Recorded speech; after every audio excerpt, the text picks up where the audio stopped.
पिछले जन्म में गांव की उस ब्यूटी ने मुझे रिजर्वर से सेव किया था, पर मैंने बदले में उसे सिर्फ टॉर्चर दिया।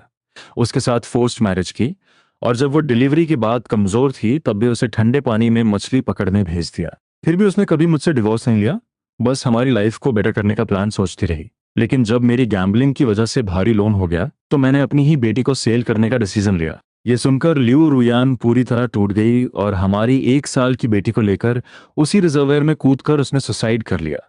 उसके मरने के बाद मुझे रियलिटी का शॉक लगा। अपने गुनाह कम करने के लिए बिलियनर बनने के बाद भी मैंने हर लड़की को रिजेक्ट कर दिया और अपना सारा पैसा और पावर बस टाइम मशीन की रिसर्च में लगा दिया, ताकि ताकि मैं पास्ट में वापस जाकर अपने उस मासूम सी लियो रुयान को सेव कर सकूं। शायद भगवान को भी मुझ पर तरस आ गया। जब मैं अपनी डेथ बेड पर था तो मुझे लगा कि मेरी टाइम मशीन मुझे पास्ट में ले आई है। पर जैसे ही मैंने अपनी आंखें खोली मैं सच में 30 साल पीछे आ चुका था। सामने दीवार के कोने में मेरी लियू रुयान डर से कांप रही थी, अपनी लाल आंखों को रगड़ते हुए। जब मुझे यकीन हुआ कि ये कोई सपना नहीं है तो मेरे मुंह से चीख निकल गई, वाइफ, क्या सच में तुम हो? बस जैसे ही मैं उसके पास गया वो बुरी तरह चिल्लाने लगी, दूर हटो, मुझे टच मत करना। उसकी आवाज में एक भयानक खौफ था। ये रिएक्शन देखकर मैं फ्रीज हो गया। मुझे अचानक याद आया, ये वही टाइम था जब वो अपनी फैमिली से पैसे मांग कर लाई थी ताकि बच्ची के लिए फूड ले सके, पर मैंने उससे वो पैसे भी छीन लिए थे। शराब के नशे में मैंने उसे कितनी बेरहमी से टॉर्चर किया था, ये सोचकर मुझे खुद पर इतनी नफरत हुई कि मैंने अपने ही मुंह पर जोर जोर से 10-12 थप्पड़ जड़ दिए। खून मेरे होठों से रिसने लगा। आंखों में आंसू लिए लियू रुयान चुपचाप मेरी इस हरकत को देखती रही और फिर उसने एक कड़वी स्माइल दी। उसे याद भी नहीं होगा कि मैंने ऐसा कितनी बार किया है। हर बार शराब का नशा उतरने के बाद मैं ऐसे ही घुटनों पर बैठकर ड्रामा करता था, माफी मांगता था, पर कभी नहीं बदला। वो मेरे हर टॉर्चर को बर्दाश्त कर सकती थी, लेकिन अपनी बच्ची को भूख से तड़पते हुए देखना उसके बर्दाश्त के बाहर था। तभी हमारी बच्ची के जोर जोर से रोने की आवाज ने मेरे ख्यालों का सिस्टम ब्रेक कर दिया। अब मैं बस खड़ा होकर देख नहीं सकता था। मैंने जल्दी से जमीन से अपने कपड़े उठाए और रोती हुई लियू रियान को शांत करते हुए कहा, रियान, तुम बस वेट करो, मैं अभी बच्ची के लिए कुछ खाने को लेकर आता हूँ। ये कहकर मैं गांव की उस इकलौती शॉप की तरफ दौड़ पड़ा। इस जवान बॉडी की एनर्जी इतनी हाई थी कि मैं बिना सांस फूले वहां पहुंच गया। शॉप के ओनर बूढ़े हुआंग ने मुझे देखते ही अपने पीले दांत दिखाते हुए पूछा, क्यों, फिर से शराब चाहिए? रेगुलर वाली या कोई और? पिछले जन्म में मेरे पास करोड़ों की वेल्थ थी। मैं चाहूं तो पूरी की पूरी बेबी फूड फैक्ट्री खरीद सकता था, पर इस मोमेंट में मेरी जेब में एक सिक्का तक नहीं था। शर्मिंदगी से नजरें झुकाते हुए मैंने कहा, हुआंग अंकल, मुझे बच्ची के लिए थोड़ा मील पाउडर चाहिए। आप मेरी बात का रेस्ट करें, मैं कल तक सारे पैसे क्लियर कर दूंगा। मेरी बात सुनकर उनकी आंखें फटी की फटी रह गई। एक गहरी सांस लेते हुए वो बड़बड़ाए, क्या किस्मत है बेचारी की, लिऊ रियान इस पूरे इलाके की सबसे ब्यूटीफुल और स्मार्ट लड़की थी और इसने इस लूजर से शादी कर ली। खुद तो प्रॉब्लम में है ही, अब बेचारी बच्ची भी सफर कर रही है। वहां अंकल ने बिना कुछ कहे मुझे मील पाउडर का पैकेट दे दिया। मैंने उन्हें थैंक्स बोला और फुल स्पीड में घर की तरफ दौड़ पड़ा। जैसे ही मैं कोर्टयार्ड में पहुंचा बच्ची के रोने की आवाज मेरे कानों में गूंजने लगी। मैं तेजी से कमरे में गया और भारी आवाज में बोला, वाइफ, देखो मैं बच्ची के लिए मील पाउडर ले आया। मेरी आवाज सुनते ही लियू रियान ने ऊपर देखा। मेरे हाथ में पैकेट देखकर वो अचानक से डिफेंस मोड में आ गई। उसने बच्ची को कसकर गले से लगा लिया। उसका पीला पड़ा चेहरा किसी गहरे खौफ से भर गया था।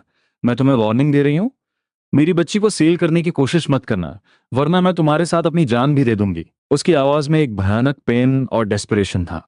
मैं वहीं शॉक में फ्रीज हो गया। अचानक मेरे माइंड में एक फ्लैशबैक आया। मुझे याद आया कि पिछले जन्म में इसी टाइम मैंने अपनी बच्ची को एक कपल को सेल करने का प्लान बनाया था ताकि मुझे शराब के लिए पैसे मिल सकें। मैं सच में एक मॉन्स्टर था। मेरा दिल अंदर तक टूट गया था। मैंने झुककर वो मील पाउडर की थैली उस टूटी हुई टेबल पर रख दी। रुंधे हुए गले से मैंने कहा, रियान, मैं जानता हूं मैं एक लूजर था, एक जानवर था, पर मुझ पर ट्रस्ट करो, मैं अपनी बच्ची को कभी सेल नहीं करूंगा। कल सुबह ही मैं टाउन जाकर कोई काम ढूंढूंगा। उसकी आंखों में एक कंफ्यूजन था, पर उससे कहीं ज्यादा शक। आखिर मैं पहले भी ऐसी फेक प्रॉमिस कई बार कर चुका था। मैं बिना किसी और रिएक्शन के सीधा कोर्टयार्ड से बाहर निकल गया। अगर मेरी मेमोरी सही है तो पिछले जन्म में इसी जगह से मेरी वाइफ अपनी बच्ची को लेकर रिजर्वर की तरफ भागी थी। उसने अपने शरीर से भारी पत्थर बांध लिए थे ताकि बचने का कोई चांस ही ना रहे। ये सोचते ही मेरी पूरी बॉडी में एक सिहरन दौड़ गई। थैंक गॉड, अभी ज्यादा देर नहीं हुई है, मैं सब कुछ फिक्स कर सकता हूँ। बस मुझे जल्दी से पैसे कमाने होंगे और अपनी फैमिली को वो केयर देनी होगी डिजर्व करते हैं। पर फिलहाल घर का राशन पूरी तरह जीरो है। मुझे उनके लिए किसी तरह फ्रेश मीट का जुगाड़ करना ही होगा। ताकि रुयान और हमारी बच्ची की हेल्थ रिकवर हो सके। मैंने गांव के साउथ माउंटेन की तरफ देखा और मेरी आंखों में एक चमक आ गई। मुझे याद था कि उस पहाड़ पर बहुत सारे फेजेंट्स यानी जंगली मुर्गे मिलते हैं। पिछले जन्म में मैं इतना लेजी था कि भूख से मर जाना पसंद करता, पर हंटिंग के लिए नहीं जाता। लेकिन अब मुझे इस चांस का पूरा यूज करना था। फेजेंट का सूप औरतों और बच्चों की हेल्थ के लिए एक मैजिक पोशन की तरह काम करता है और बचे हुए मीट को मार्केट में सेल भी किया जा सकता है। माउंटेन पर पहुंचते ही मैंने अपने अंडरवेयर से इलास्टिक निकाला, एक वाई शेप की लकड़ी तोड़ी और एक जुगाड़ू स्लिंग शॉट तैयार कर लिया। पिछले जन्म में रिच होने के बाद मुझे शूटिंग का काफी शौक था, तो मेरा एम एकदम परफेक्ट था। शुरू में थोड़ा टाइम लगा, पर जल्द ही मैं अपने फॉर्म में आ गया। कुछ ही घंटों की मेहनत के बाद मैंने कई छोटे बर्ड्स और एक बहुत बड़ा जंगली मुर्गा हंट कर लिया था। मैंने खुशी खुशी अपने सारे शिकार को एक साथ बांधा और घर लौटने की तैयारी करने लगा। पर तभी अगले ही पल मैंने नोटिस किया कि मेरी पीठ पर रखा सारा शिकार अचानक गायब हो गया। मेरे तो होश ही उड़ गए, ये क्या सिस्टम है। तभी मेरी नजर अपनी चेस्ट पर पड़ी, जहां रुयान का दिया हुआ लकी चार्म एक अजीब सी गोल्डन लाइट से ग्लो कर रहा था। ये वही चार्म था जो वो हमेशा अपने पास रखती थी, सुसाइड करने से ठीक पहले तक। मैंने कंफ्यूजन में उस चार्म को टच किया और अचानक मैं एक अजीब से मैजिकल स्पेस के अंदर था। कुछ देर की टेस्टिंग के बाद मुझे पूरा गेम समझ आ गया। ये एक सीक्रेट स्टोरेज स्पेस था। इस पावर के साथ तो फ्यूचर में पैसे कमाना एक बच्चों का खेल बन जाएगा। रुयन, बस थोड़ा सा वेट करो, मैं तुम्हें दुनिया की सारी लग्जरी और पावर दूंगा। घर लौटते समय मैंने देखा कि गांव के कई घरों में इलेक्ट्रिसिटी आ चुकी है, पर हमारा घर अभी भी एक पुराने ऑयल लैंप के सहारे था। यह देखकर मेरा गिल्ट और बढ़ गया। मैं सीधा घर के किचन में घुसा और अंधेरा होने से पहले ही मैंने जल्दी से उस शिकार को साफ किया और एक शानदार सूप तैयार कर लिया। कुछ ही देर बाद मैं एक बड़े बाउल में वो गर्मागर्म सूप लेकर मेन रूम में पहुंचा। मैंने आवाज दी, रियान आओ खाना खा लो, मैंने स्पेशल तुम्हारे लिए सूप बनाया है। 3 बार आवाज देने के बाद वो धीरे धीरे अपने कमरे से बाहर आई। टेबल पर रखे उस मीट सूप को देखकर वो रुक गई। वो पास नहीं आई, बस वहीं खड़े होकर मुझे गहरी नफरत और शक की नजरों से घूरती रही। अपनी वाइफ को उन फटे पुराने पैच वाले कपड़ों में देखकर मेरा दिल फिर से दर्द से भर गया। इस मुश्किल टाइम में भी उसकी ब्यूटी एकदम अनमैच्ड थी, और मुझ जैसे एक विलेन ने उसकी लाइफ पूरी तरह बर्बाद कर दी थी। मुझे अच्छी तरह पता था कि वो मेरे इस सडन चेंज पर इजीली ट्रस्ट नहीं करेगी। उसका ये डिफेंस मोड बिल्कुल नॉर्मल था। मुझे धीरे धीरे उसका ट्रस्ट वापस जीतना होगा। मुझे पता था कि अगर मैं वहीं खड़ा रहा तो वो उस खाने को टच भी नहीं करेगी। मैंने एक हल्की सी स्माइल दी और बोला, रुयान, तुम आराम से खाओ, किचन में अभी और भी है, अगर कम पड़े तो मुझे बुला लेना। ये कहकर मैं सीधा मुड़ा और बाहर निकल गया। मेरे जाने के बाद ल्यू रुयान वहीं फ्रीज खड़ी रही। उस बाउल से उठती भाप को देखकर उसे लगा जैसे वो कोई सपना देख रही हो। क्या ये कोई लास्ट मील है? क्योंकि पास्ट का रिकॉर्ड यही था कि घर में जो भी अच्छा खाना होता था वो मैं अकेला खा जाता था, और उसे सिर्फ बचा कुचा खाना और पानी मिलता था। इस मोमेंट में भले ही उसकी एनर्जी लेवल बिल्कुल डाउन थी और उसे तेज भूख लग रही थी, पर मेरे इस अजीब बिहेवियर के कारण वो खाना खाने की हिम्मत नहीं जुटा पा रही थी। वो धीरे से कमरे के दरवाजे तक आई और उसने मुझे बाहर बैठे सूप पीते हुए देखा। तभी उसकी नजर किचन के दरवाजे पर टंगे उस बड़े से जंगली मुर्गे पर पड़ी। उसे समझ आ गया कि ये मैंने माउंटेन पर हंट किया है, चोरी नहीं किया। इस बात से उसे थोड़ी तसल्ली हुई और वो वापस अंदर जाकर चुपचाप वो सूप पीने लगी। बहुत टाइम बाद उसे इतना अच्छा खाना मिला था, इसलिए उसने थोड़ा ज्यादा खा लिया और उसे एक डकार भी आ गई।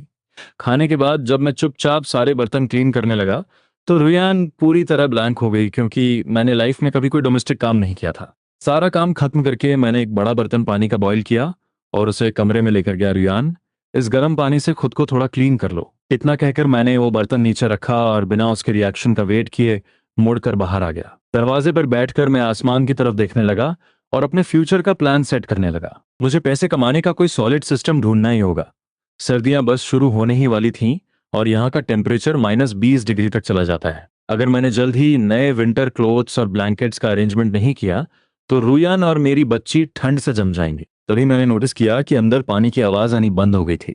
मैं पानी चेंज करने के लिए जैसे ही कमरे में एंटर हुआ, मुझे अचानक सामने देखकर रुयान बुरी तरह डर गई। उसने हड़बड़ाहट में अपने कपड़े से खुद को कवर किया और पीछे हटते हुए चिल्लाई, पास मत आना। उसका ये पैनिक रिएक्शन देखकर मुझे खुद पर और ज्यादा गुस्सा आया। मैं समझ गया था कि उसके माइंड का ये ट्रॉमा इतनी जल्दी हील नहीं होगा। मुझे अपने एक्शन से ही उसे सेफ फील कराना होगा। मैंने सॉफ्ट टोन में कहा, वाइफ डरो मत, मैं बस ये यूज्ड पानी बाहर निकालने आया हूँ। मैं तुम्हें टच भी नहीं करूंगा, प्लीज पीछे मत हटो, गिर जाओगी। मैं झुका और मैंने वो पानी का बर्तन उठाया और चुपचाप कमरे से बाहर आ गया। रुयन ने मेरी तरफ देखा तक नहीं और मेरे जाते ही जल्दी से अपने कपड़े पहन लिए। मैं वापस कोर्टयार्ड में आकर बैठ गया और अपना माइंड दौड़ाने लगा कि आखिर जल्दी से जल्दी अमीर कैसे बना जाए। तभी अचानक मुझे एक पास्ट मेमोरी ने हिट किया। पिछले जन्म में कुछ आउटसाइडर्स माउंटेन पर जाने के लिए गाइड ढूंढ रहे थे और उन्होंने मुझे हायर किया था।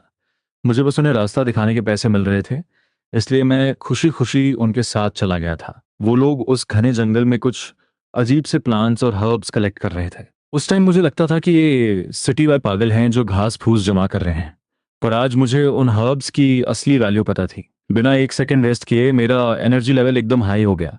मैंने एक टॉर्च रेडी की, अपने टूल्स उठाए और रात के उस डार्क और डेंजरस माउंटेन की तरफ निकल पड़ा। मेरी किस्मत सच में मेरे साथ थी। वो रेयर हर्ब्स कलेक्ट करने के साथ साथ मुझे वहाँ एक वाइल्ड सिवेट कैट यानी गोजली का नेस्ट भी मिल गया। मैंने तुरंत उनका शिकार किया, स्किन अलग की और सब कुछ अपने मैजिकल स्टोरेज स्पेस में डाल लिया। अगली सुबह होते ही मैं अपनी बास्केट्स लेकर सीधे टाउन की मार्केट में पहुंच गया। मैंने किसी की नजर बचाकर वो गोजली का मीट और स्किन अपने स्पेस से बाहर निकाला और एक बिजी स्पॉट पर सेल करने के लिए बैठ गया। वो आइटम इतना डिमांड में था कि कुछ ही देर में सारा मीट सेल हो गया। 12 रुपए पॉकेट में डालने के बाद मैं सीधा टाउन की सबसे बड़ी ओल्ड फार्मेसी में गया। जैसे ही मैंने रात में कलेक्ट किए हुए वो रेयर हर्ब्स काउंटर पे रखे, उन मोटे ग्लासेस वाले ओल्ड मैनेजर की आंखें फटी की फटी रह गईं। उसने सूरज की रोशनी में उन हर्ब्स की क्वालिटी को बहुत ध्यान से एनालाइज किया। और फिर एक कनिंग स्माइल के साथ उसने मुझे अपना ऑफर दिया। यंग मैन, मैं तुम्हें इसका ये प्राइस दे सकता हूँ। उसका ऑफर सुनते ही मेरे चेहरे के एक्सप्रेशंस डार्क हो गए। वो मुझे कोई बेवकूफ विलेजर समझकर बुरी तरह स्कैम करने का प्लान कर रहा था। बिना कुछ कहे मैंने अपने हर्ब्स वापस उठाने के लिए हाथ आगे बढ़ाया। ओल्ड मैन का रिएक्शन बहुत तेज था। उसने तुरंत मेरा हाथ पकड़ा और बोला, अरे यंग मैन, इतनी जल्दी क्या है? अगर प्राइस पसंद नहीं आया तो हम नेगोशिएट कर सकते हैं ना। बात करते हुए वो लगातार मेरे फेस को रीड कर रहा था। जब उसने देखा कि मेरी आंखों में एक ऐसा कॉन्फिडेंस है जो मेरे जैसे यंग लड़के में नहीं होना चाहिए, तो उसे हार माननी पड़ी। उसने एक भारी मन से अपना फाइनल ऑफर दिया, 6 ग्रेट यूनिटी नोट्स, इससे ज्यादा मैं एक पैसा नहीं दूंगा। मुझे पता था कि इस रेयर आइटम की वैल्यू मार्केट में इससे कहीं ज्यादा है, पर प्रॉब्लम यह थी कि मुझे आज के आज ही कैश चाहिए था। यहाँ से मेन सिटी बहुत दूर थी और आज की कोई बस भी नहीं बची थी। मेरी वाइफ और बच्ची घर पर भूखे थे। मैंने तुरंत अपना डिसीजन लिया और एक रिलैक्स टोन में बोला, डील डन। उस टाइम के हिसाब से 60 रुपए एक बहुत बड़ा अमाउंट था। ये किसी नॉर्मल वर्कर की 2 महीने की सैलरी के बराबर था। पैसे मिलते ही मैं सीधा घर नहीं गया। सबसे पहले मैंने कुछ ब्लैक मार्केट डीलर से राशन और मीट टिकट्स अरेंज किए। इस एरा में टिकट्स की वैल्यू कैश से भी ज्यादा थी। फिर मैंने बच्ची के लिए बेस्ट क्वालिटी का मिल्क पाउडर और ढेर सारा पोर्क खरीदा। इसके बाद मैं सीधा क्लोथिंग स्टोर गया और उस टाइम की सबसे ट्रेंडिंग ड्रेस और स्कर्ट पैक करवा ली। मुझे पता था कि मेरी रुयान उस ड्रेस में एकदम स्टनिंग लगेगी। आखिर किस लड़की को खूबसूरत दिखना पसंद नहीं होता। वापस लौटते टाइम मेरी मुलाकात एक पुराने हंटर से हुई। मैंने अपने थोड़े से राशन के बदले उसकी वो विंटेज हंटिंग राइफल भी ट्रेड कर ली। इस एरा में जहां मीट मिलना इतना मुश्किल था, एक राइफल मेरे सर्वाइवल का सबसे बेस्ट टूल साबित होने वाली थी। घर पहुंचते ही मैं सीधा किचन में घुस गया और अपनी फैमिली के लिए एक शानदार डिनर प्रिपेयर करने लगा। जैसे ही बाहर अंधेरा हुआ, लियो रुयान अपनी पीठ पर बच्ची को बांधे और हाथ में कुछ मक्के की रोटियां लिए घर लौटी। कोर्टयार्ड में एंटर करते ही उसे फ्रेश मीट की खुशबू आई। वो किचन के दरवाजे पर आकर खड़ी हो गई और मुझे एकदम कोल्ड नजरों से देखने लगी। कल से मेरा ये बदला हुआ बिहेवियर उसे किसी हॉरर मूवी की तरह डरा रहा था। मीट देखकर उसके माइंड में पहला थॉट यही आया कि शायद मैं फिर से कोई गैम्बलिंग गेम जीत कर आया हूं। पास्ट में भी जब मैं कुछ पैसे जीतता था तो ऐसे ही ओवर एक्साइटेड हो जाता था, पर हारने के बाद मैं एक मॉन्स्टर बनकर सारा गुस्सा उसी पर निकालता था। वो पूरे दिन की मेहनत के बाद बुरी तरह एग्जॉस्ट हो चुकी थी। उसके पास मेरे इस ड्रामे को एनालाइज करने की कोई एनर्जी नहीं बची थी। वो चुपचाप अपने कमरे में गई, मक्के की रोटियां साइड में रखी और सोती हुई बच्ची को बेड पर लिटा दिया। तभी अचानक उसकी नजर उस टूटी हुई टेबल पर रखे एक एक्सपेंसिव मिल्क पाउडर के डिब्बे पर पड़ी। वो देखते ही उसका दिमाग पूरी तरह ब्लैंक हो गया। वो तेजी से भागते हुए किचन में आई और बिना कुछ सोचे सीधा मेरे मुंह पर एक जोरदार थप्पड़ जड़ दिया। स्मैक। मैं अपने हाथ में वो फ्रेश मीट की प्लेट लिए हुए एकदम शॉक में रह गया। मैं कुछ बोल पाता उससे पहले ही मैंने देखा कि लियो रुयान की आंखों से आंसुओं की धारा बह रही थी। मैंने जल्दी से वो प्लेट साइड में रखी और उसके आंसू पोंछने के लिए हाथ आगे बढ़ाया, पर वो तुरंत 2 कदम पीछे हट गई। एक भारी आवाज में मैंने पूछा, वाइफ क्या हुआ? मुझसे कोई गलती हुई है क्या? तुम अभी रिकवरी फेज में हो, इतना स्ट्रेस मत लो। रुयान के होंठ कांपने लगे और उसने एक डेस्परेट आवाज में चिल्लाकर कहा, क्या तुम फिर से मेरी फैमिली के पास गए थे? क्या तुमने मेरी माँ को डरा धमका कर ये पैसे लिए हैं? उसकी बात सुनते ही मुझे अपने पिछले जन्म का एक और डार्क इंसिडेंट याद आ गया, जब मैंने सच में ऐसा किया था। मुझे तुरंत समझ आ गया कि वो इतना पैनिक क्यों कर रही थी। मैंने तुरंत अपने हाथ हिलाते हुए कहा, नहीं रुयान, मैंने सच में ऐसा कुछ नहीं किया। पर उसे मेरी बातों पर 1% भी ट्रस्ट नहीं था। उसने रोते हुए कहा, झूठ मत बोलो। अगर तुमने ऐसा नहीं किया तो ये मिल्क पाउडर खरीदने के पैसे तुम्हारे पास कहाँ से आए? तुम्हें क्या लगता है मुझे इस पाउडर की वैल्यू नहीं पता? मैंने तुरंत जवाब दिया, ये पैसे मैंने खुद कमाए हैं। और उसे यकीन दिलाने के लिए मैंने हड़बड़ाहट में अपना हाथ अपने अंडरवियर की तरफ बढ़ाया जहां मैंने पैसे छुपा रखे थे। मेरी ये हरकत देखकर उसका गुस्सा और भी आउट ऑफ कंट्रोल हो गया। उसे लगा कि इस सीरियस मोमेंट में भी मेरे माइंड में कोई डर्टी थॉट चल रहा है। उसने एक और थप्पड़ मेरे चेहरे पर दे मारा। मुझे समझ नहीं आ रहा था कि मैं रोऊं या हंसूं। मैंने जल्दी से उसे एक्सप्लेन किया, वाइफ, मैं वो सब नहीं सोच रहा हूं, मैं बस तुम्हें अपने पैसे दिखा रहा हूं। ये कहते ही मैंने अपने अंडरवियर से वो 50 रुपए निकाल कर सीधे उसके हाथ में रख दिए। उस भारी अमाउंट को देखते ही रुयान का पूरा सिस्टम हैंग हो गया। उसका सिर चकराने लगा और वो बैलेंस खोने लगी। मैंने उसे सपोर्ट करने के लिए हाथ बढ़ाया पर उसने मुझे जोर से पीछे धकेल दिया। उसे अब भी लग रहा था कि मैंने ये पैसे कहीं से चोरी किए हैं। उसकी आंखों में वो बढ़ता हुआ खौफ देखकर मेरा हार्ट रेट एकदम तेज हो गया। मैंने पूरे डेस्परेशन के साथ उसे समझाना शुरू किया, वाइफ, मेरी बात सुनो। बीती रात मैं माउंटेन पे गया था, वहां मुझे कुछ रेयर शीहू हर्ब्स मिल गए। मैंने उन्हें टाउन ले जाकर सेल किया, जिससे मुझे टोटल 60 रुपए मिले। 10 रुपए का मैंने राशन और सामान ले लिया और बाकी के ये 50 रुपए तुम्हारे सामने हैं। शीहू का नाम सुनते ही रुयान की आंखों में थोड़ा सा लॉजिक वापस आया। उसे पता था कि शीहू की मेडिकल वैल्यू बहुत हाई होती है, पर उसे ढूंढना ऑलमोस्ट इम्पॉसिबल था। क्या सच में इस बार इसकी किस्मत अच्छी थी? क्या मैंने बिना बात के इस पर शक किया? मेरी तरफ देखते हुए वो एक गहरे कंफ्यूजन में थी। उसका ट्रस्ट जीतने के लिए मैंने तुरंत अपना दायां हाथ उठाया और प्रॉमिस करते हुए कहा, मैं कसम खाता हूं रुयान, मैंने कोई क्राइम नहीं किया है। अगर मैं झूठ बोल रहा हूं तो भगवान मुझे अभी के अभी खत्म कर दे। मेरी आंखों में वो सच्चाई देखकर फाइनली उसने एक गहरी सांस ली। माहौल थोड़ा नॉर्मल होते ही मैंने एक हल्की स्माइल के साथ कहा, वाइफ, इन पैसों को अच्छे से छिपा कर रख लो। मैं बस अभी अपने बड़े भाई के घर थोड़ा फ्रेश मीट देकर आता हूँ। मुझे पता था कि मेरा मैजिकल स्पेस पैसों के लिए सबसे सेफ जगह थी, पर अपनी वाइफ के हाथ में अपनी सारी कमाई रखना एक रियल हस्बैंड की निशानी थी। मैंने वो प्लेट उठाई और अपने भाई के घर की तरफ निकल गया। रास्ते में मैंने हुआंग अंकल का सारा उधार भी क्लियर कर दिया। मेरे जाते ही रुयान ने तुरंत घर का दरवाजा लॉक किया। अपनी पूरी मैरिड लाइफ में उसने हमेशा मुझे पैसे छीनते हुए ही देखा था। ये लाइफ में पहली बार था जब मैंने खुद उसे इतनी बड़ी रकम ला कर दी थी। ये अमाउंट इतना बड़ा था कि अगर मैं कोई छोटा मोटा काम भी करूं तो भी हम 2-3 साल तक आराम से सरवाइव कर सकते थे। वो उस टूटे हुए कमरे में चारों तरफ देखने लगी और फाइनली उसने उस पैसे को 5 अलग अलग हिस्सों में डिवाइड करके घर के अलग अलग कोनों में सेफली हाइड कर दिया। इन सबको फिक्स करने के बाद जैसे ही मैंने बाहर से आते हुए एक भारी कदमों की आवाज सुनी, रुयन समझ गई थी कि मैं वापस आ गया हूं। उसने दरवाजा खोला और मुझे इग्नोर करते हुए सीधा किचन की तरफ गई ताकि सोने से पहले पैर धोने के लिए थोड़ा पानी ले सके। पर किचन में एंटर करते ही उसका सिस्टम फिर से हैंग हो गया। पानी का ड्रम आधे से ज्यादा फाइन वाइट फ्लोर मैदे से भरा था, ऑयल का जार फुल था और छत से 15 किलो का एक बड़ा सा पोर्क मीट का पीस लटक रहा था। 15 किलो मीट! कौन सा नॉर्मल इंसान इतना मीट एक साथ लाता है? रुयन का माइंड पूरी तरह ब्लैंक हो गया था। क्या सच में ये इंसान बदल गया है? उसे अभी भी यकीन नहीं हो रहा था। आखिर कुत्ते की पूंछ कभी सीधी नहीं होती। अगली सुबह होते ही मैं फिर से माउंटेन की तरफ निकल पड़ा। मैं चाहता था कि सर्दी जब तक जमीन सॉफ्ट है मैं उन सारी जगहों को स्कैन कर लूं जहां मुझे शिहू हर्ब्स मिलने के चांस थे। अगर स्प्रिंग बसंत तक बात फैल गई कि मैं शिहू कलेक्ट करके पैसे कमा रहा हूं तो फिर मेरे लिए वहां से प्रॉफिट निकालना इम्पॉसिबल हो जाएगा। और मेरी किस्मत सच में कमल की थी। माउंटेन से नीचे उतरते टाइम मुझे एक बहुत ही रेयर और पुराना हीशो वू, एक कीमती चाइनीज हर्ब मिल गया। इसकी वैल्यू तो शीहू से भी कई गुना ज्यादा थी। घर लौटकर मैंने वो सारे हर्ब्स टेबल पर रख दिए।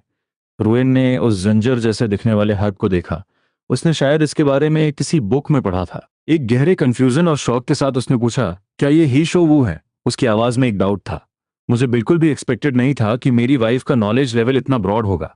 गांव के ज्यादातर लोगों को तो इसकी वैल्यू का कोई आइडिया ही नहीं था, वरना माउंटेन पर इतने सारे रेयर हर्ब्स कभी बचते ही नहीं। अभी शिहू और हीशोवू की वैल्यू बहुत हाई थी।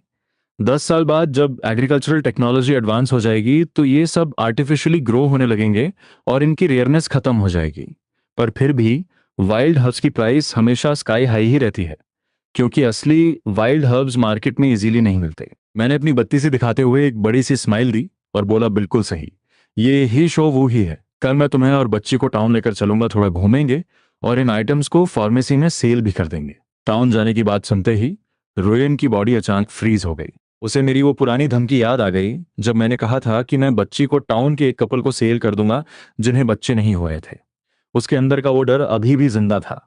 तुरंत डिफेंस मोड में आते हुए उसने मना कर दिया, बच्ची अभी बहुत छोटी है, हम दोनों कहीं नहीं जाएंगे, तुम जल्दी से हाथ धो लो और खाना खा लो। मैंने तुरंत नोटिस कर लिया कि रुयान का मूड ऑफ हो गया था।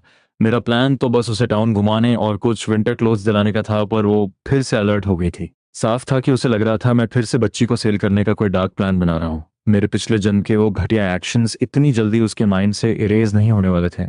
मुझे उसे टाइम देना ही होगा। मैंने चुपचाप मुंह धोया और रूम में आकर बैठ गया। तभी मेरी नज़र टेबल पर रखे खाने पर पड़ी। एक प्लेट में गोल्डन फ्राइड एग्स थे और एक छोटी सी प्लेट में सुबह का जवा थोड़ा सा मीट। क्या उसने लंच में कोई सब्जी नहीं बनाई? अगर वो ऐसे ही खुद को भूखा मारती रही तो वो कभी रिकवर नहीं हो पाएगी। मुझे जल्दी से जल्दी और पैसे कमाने होंगे ताकि उसे फाइनेंशियली और मेंटली एक सिक्योरिटी फील हो सके। वाइफ, ये एग्स कहाँ से आए? मैंने पूछा। रुयन ने नजरें झुकाए हुए मुझे मैदे के सूप का एक बाउल दिया और बोली, तुम्हारे जाने के बाद मेरी माँ आई थी, वही देकर गई। उसने अपनी माँ के डिवोर्स वाले टॉपिक का एक वर्ड भी मेंशन नहीं किया। मुझे तो ये सोचकर ही भयानक एम्बैरेसमेंट फील हो रही थी कि मैंने अपनी सास से भी शराब के लिए पैसे छीने थे। मुझे इतनी शर्म आ रही थी कि मैंने उससे पूछा तक नहीं कि सास आखिर क्यों आई थी। मेरे माइंड में बस एक ही प्लान चल रहा था। कल इन हर्ब्स को सेल करने के बाद सबसे पहले मुझे सास से लिए हुए पैसे रिफंड करने हैं। मैंने अपना हाथ बढ़ाकर अपनी वाइफ को पास खींचा और उसे कुर्सी पर बिठा दिया। जल्दी खा लो, ये कहकर मैंने उसे एक वाइट ब्रेड मैदे की रोटी दी और खुद कॉर्नमील मक्के की रोटी का बड़ा सा टुकड़ा खाने लगा। रुयान ने वो रोटी ली और धीरे धीरे खाने लगी। वो बीच बीच में चोरी छुपे मुझे देख रही थी। वो सोच रही थी अगर ये इंसान हमेशा ऐसा ही रहे तो कितना अच्छा हो। पर तभी बाहर से किसी ने जोर जोर से दरवाजा पीटना शुरू कर दिया। अरे फोर्थ ब्रदर, हम 3 लोग रेडी हैं, बस तुम्हारी कमी है, जल्दी आओ, शराब और ताश तुम्हारा वेट कर रहे हैं। ये आवाज सुनते ही रुयान का चेहरा कागज की तरह सफेद पड़ गया। वो अपनी बड़ी बड़ी आंखों से मुझे घूरने लगी। उसे पक्का यकीन हो गया था कि मैं फिर से उनके साथ गया। ये आवाज सुनकर मैं एक सेकंड के लिए शॉक में आ गया। फिर मुझे याद आया कि ये लोग कौन है। मैंने अपनी चॉपस्टिक्स नीचे रखी और जैसे ही ऊपर देखा, अपनी वाइफ का वो पीला और डरा हुआ चेहरा देखकर मेरा दिल टूट गया। मैं तुरंत खड़ा हुआ और उसे अपने गले से लगा लिया। वाइफ, क्या हुआ? तुम्हारी तबीयत ठीक नहीं है? मेरी बाहों में आते ही रुयन की पतली और गोरी उंगलियों ने मेरी शर्ट को कसकर पकड़ लिया। उसके होंठ कांप रहे थे। तुम फिर से उनके साथ ताश खेलने और शराब पीने जा रहे हो? उसकी बात सुनकर मुझे फाइनली समझ आया कि वो इतना पैनिक क्यों कर रही थी। उसे डर था कि मैं अपने पुराने एडिक्शन में वापस जा रहा हूँ। मैंने अपनी आवाज को एकदम डीप और सॉफ्ट करते हुए उसे रिलैक्स करने की कोशिश की। डरो मत, मैं कहीं नहीं जा रहा। मैं अभी जाकर उन सबको भगाता हूँ। आज के बाद मैं कभी उन लूजर्स के साथ टाइम वेस्ट नहीं करूंगा। मेरी बाहों में सिर रखे हुए रुयान ने मुझे डाउटफुल नजरों से देखा और पूछा, क्या सच में तुम नहीं जाओगे? इसके बाद मैं सीधा कोर्टयार्ड के दरवाजे पर गया। वहां एयर ल्यूजी नाम का एक लड़का एक बहुत ही स्लीजी स्माइल के साथ खड़ा था। फोर्थ ब्रदर, ये तो गलत बात है। भाभी अभी अभी डिलीवरी से उठी हैं और तुम उन्हें बेड से उतरने ही नहीं दे रहे। कितने दिन हो गए यार, तुम हमारे साथ एक ड्रिंक के लिए भी नहीं आए? उसकी इस बकवास को सुनते ही मेरी आंखों में एक भयानक गुस्सा और मर्डरस इंटेंट आ गया। अब से मुझसे बात करते टाइम अपनी जुबान साफ रखा, वरना अपना ये गंदा मुंह हमेशा के लिए बंद कर ले। बाकी के 2 लड़के जो पहले हंस रहे थे, मेरा ये डार्क एक्सप्रेशन देखकर तुरंत शांत हो गए। माहौल को लाइट करने के लिए उनमें से एक बोला, अरे फोर्थ ब्रदर, तुम तो जानते हो इसका मुंह ही ऐसा है। बात को सीरियसली मत लो, चलो हम सब ड्रिंक पर चलते हैं। उसने जैसे ही मेरे कंधे पर हाथ रखने की कोशिश की, मैंने उसका हाथ झटक दिया और बाकी दोनों को एक ठंडी नजर से घूरा। अगर तुम्हें ड्रिंकिंग या गैम्बलिंग करनी है तो आज के बाद कभी मेरे दरवाजे पर मत आना। मेरा ये डेडली एटीट्यूड देखकर वो तीनों ऐसे डर गए जैसे कोई भूत देख लिया हो। उनका सारा कॉन्फिडेंस जीरो हो गया। पर वो एयर ल्यूजी अभी भी अपनी वो घटिया स्माइल दिए जा रहा था। बिना मौत का डर रखे उसने फिर से कमेंट किया, क्या बात है फोर्थ ब्रदर, भाभी ने सच में तुम्हें बेड से नहीं उतरने दिया क्या? अब जब वो रिकवर हो गई हैं तो क्या हम भाइयों को भी एक चांस, इससे पहले कि वो अपना सेंटेंस पूरा कर पाता? मैंने पूरी पावर के साथ उसे एक जोरदार किक मारी। वो हवा में उड़ता हुआ सीधा पीठ के बल जमीन पर गिरा और दर्द से कराहने लगा। अगर अगली बार तेरे इस गंदे मुंह से ऐसा कुछ भी निकला तो मैं तेरी तीसरी टांग भी तोड़ दूंगा। ये बोलते हुए मैंने अपने पैर से उस पर और प्रेशर डाल दिया। जमीन पर पड़ा एरल्यूजी दर्द से तड़पते हुए चिल्लाने लगा है, दर्द हो रहा है। पास खड़े बाकी दोनों लड़के इस सीन देखकर इतने शॉक में थे कि उनके मुंह से एक वर्ड भी नहीं निकल रहा था। मेरे पूरे शरीर से एक डार्क एनर्जी निकल रही थी जो रात के अंधेरे में किसी डेमन जैसी लग रही थी। किसी की भी मुझे रोकने की हिम्मत नहीं हुई। मुझे बस एक ही डर था, कहीं मेरी वाइफ बाहर ना आ जाए। अगर उसने मेरा ये वायलेंट रूप देख लिया तो फिर से डर जाएगी और मेरी सारी मेहनत जीरो हो जाएगी। मैंने अपना पैर पीछे लिया और जमीन पर पड़े एयर ल्यूजी को घूरते हुए बोला, गेट लॉस्ट। वो दोनों लड़के तुरंत आगे आए। उन्होंने एयर ल्यूजी को उठाया और हड़बड़ाहट में बोले, फोर्थ ब्रदर, हम अभी जा रहे हैं। उनके जाते ही मैंने अपनी उस डार्क एनर्जी को कंट्रोल किया और वापस घर के अंदर आ गया। मेरे बाहर जाने के बाद से ही रुयान कमरे में बैठी हुई बहुत ज्यादा एंजाइटी फील कर रही थी। उसे लग रहा था कि हर एक सेकंड काटना मुश्किल हो रहा है। जब मैं काफी देर तक वापस नहीं आया तो उसे लगा कि अब सब खत्म हो गया, पर तभी उसे मेरे कदमों की आवाज सुनाई दी। उसकी आंखें तुरंत दरवाजे की तरफ फिक्स हो गईं। कुछ ही पल में रियान की उन डेड और उदास आंखों में एक नई चमक आ गई। मैं सच में उन लूजर्स के साथ गैम्बलिंग के लिए ही गया था। वो अभी शॉक में ही थी कि मैं उसके पीछे आ गया। मैंने अपनी बाहों से उसे कवर किया और उसकी गोरी चीक्स पर एक किस किया। क्या हुआ? अपने हस्बैंड को भूल गई क्या? मैं बस थोड़ा बाहर गया था और तुम मुझे मिस करने लगी। रुयन अभी भी सिचुएशन को प्रोसेस नहीं कर पा रही थी। उसे यकीन नहीं हो रहा था कि मैं सच में वापस आ गया हूं। उसने बिना सोचे ही पूछ लिया, क्या तुम सच में अब उनके साथ टाइम स्पेंड नहीं करोगे? मैंने मुंह में रखा ब्रेड का टुकड़ा जल्दी से निकला और बोला, रिपोर्टिंग टू माई वाइफ। मैंने उन सबसे अपने सारे कनेक्शन कट कर दिए हैं। मैं अब कभी उनके साथ हैंग आउट नहीं करूंगा। चलो जल्दी से खाना खत्म करो, रात में हमें बहुत सारी फिजिकल एक्टिविटी करनी है। रुयान ने मेरी आधी बात सुनी और आधी इग्नोर कर दी। उसने बस सिर हिलाया और धीरे धीरे अपना खाना खाने लगी। खाते टाइम वो बार बार चोरी छुपे मुझे देख रही थी। मैं खाना बहुत स्पीड से खा रहा था, पर मेरा स्टाइल बिल्कुल भी मेसी नहीं था। मेरे शार्प और हैंडसम फेस के साथ वो सब कुछ एक मूवी सीन जैसा लग रहा था। जब उसने मुझसे शादी की थी तो उसका एक रीजन मेरी ये अट्रैक्टिव लुक्स भी थी। वो मेरे इसी आउटर अपीयरेंस से इंप्रेस हो गई थी और बिना कुछ सोचे मुझ जैसे लूजर से शादी कर ली थी। मैंने नोटिस किया कि वो मुझे देखकर ब्लैंक हो रही थी। मुझे समझ नहीं आ रहा था कि उसके इस छोटे से माइंड में अब क्या चल रहा है। मैंने स्माइल करते हुए उसे टीज किया, वाइफ जल्दी खाना खत्म करो, बाद में बेड पर तुम मुझे आराम से देख सकती हो। मेरी इस फ्लर्टी बात से वो तुरंत रियलिटी में वापस आई। उसने मुझे एक एंग्री लुक दिया और शर्माते हुए अपना सिर नीचे कर लिया और फिर से अपना फोकस खाने पर लगा दिया। पर मैं लगातार उसे ही घूर रहा था और उसे देखकर मेरा प्यार और बढ़ रहा था।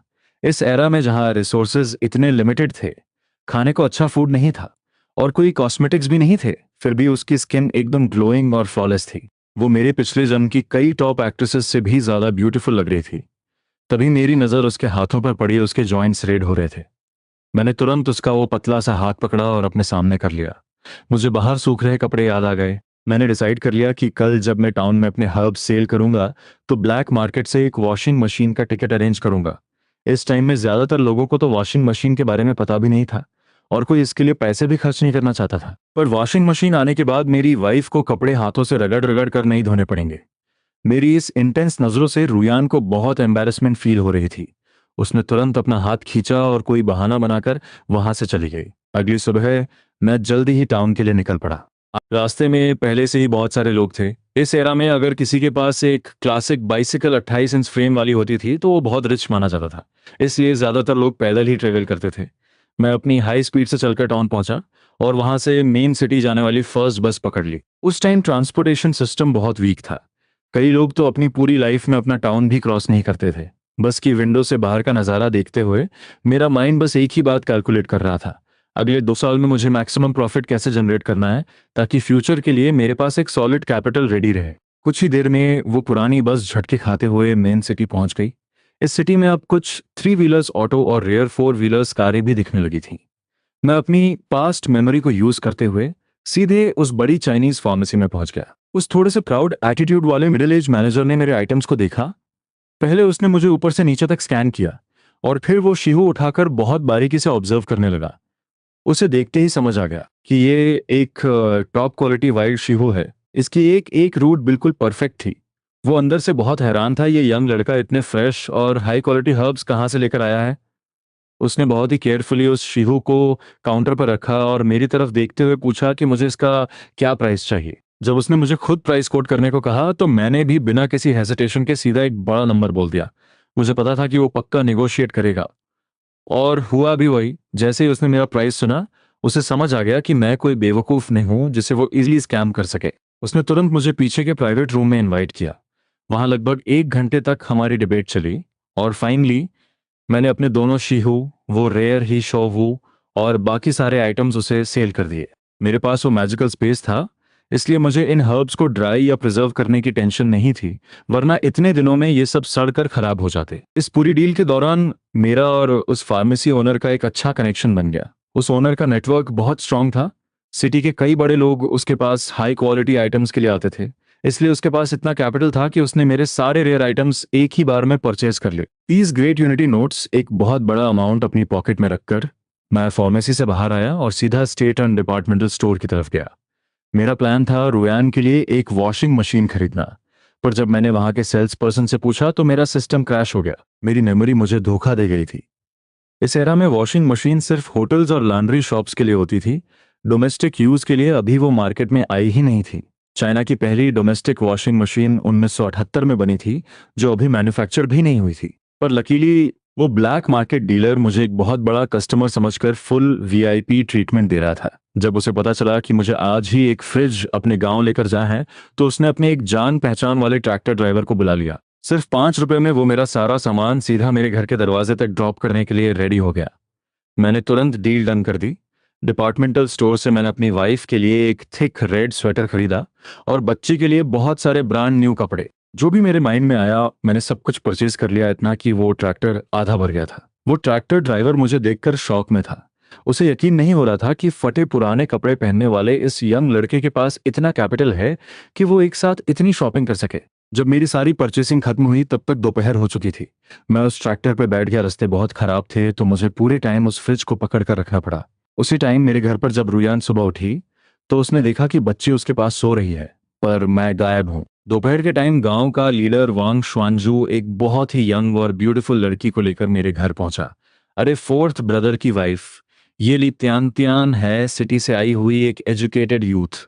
अब से ये तुम्हारे घर पर ही रहेगी। अपने हस्बैंड को बोल देना कि इसके रहने के लिए एक रूम खाली कर दे। ये सुनकर रुयान पूरी तरह पैनिक कर गई। हमारे घर में अचानक से एक नई लड़की? इन 3 छोटे से मिट्टी के कमरों में हम सब कैसे मैनेज करेंगे? एक कमरे में हम दोनों रहते हैं, बीच वाला मेन रूम डाइनिंग के लिए है और तीसरे रूम में सारा कबाड़ और एक्स्ट्रा सामान रखा है। वहां इसके रहने की जगह कहाँ है? लीडर साहब, वो अभी घर पे नहीं है, मैं इस बारे में कोई डिसीजन नहीं ले सकती। वांग शुआनजू के चेहरे पर एक इरिटेशन आ गई। उसने रुयान की बात को इग्नोर करते हुए अपना हाथ हिलाया, उस सिटी गर्ल को कुछ इंस्ट्रक्शंस दिए और वहां से सीधा निकल गया।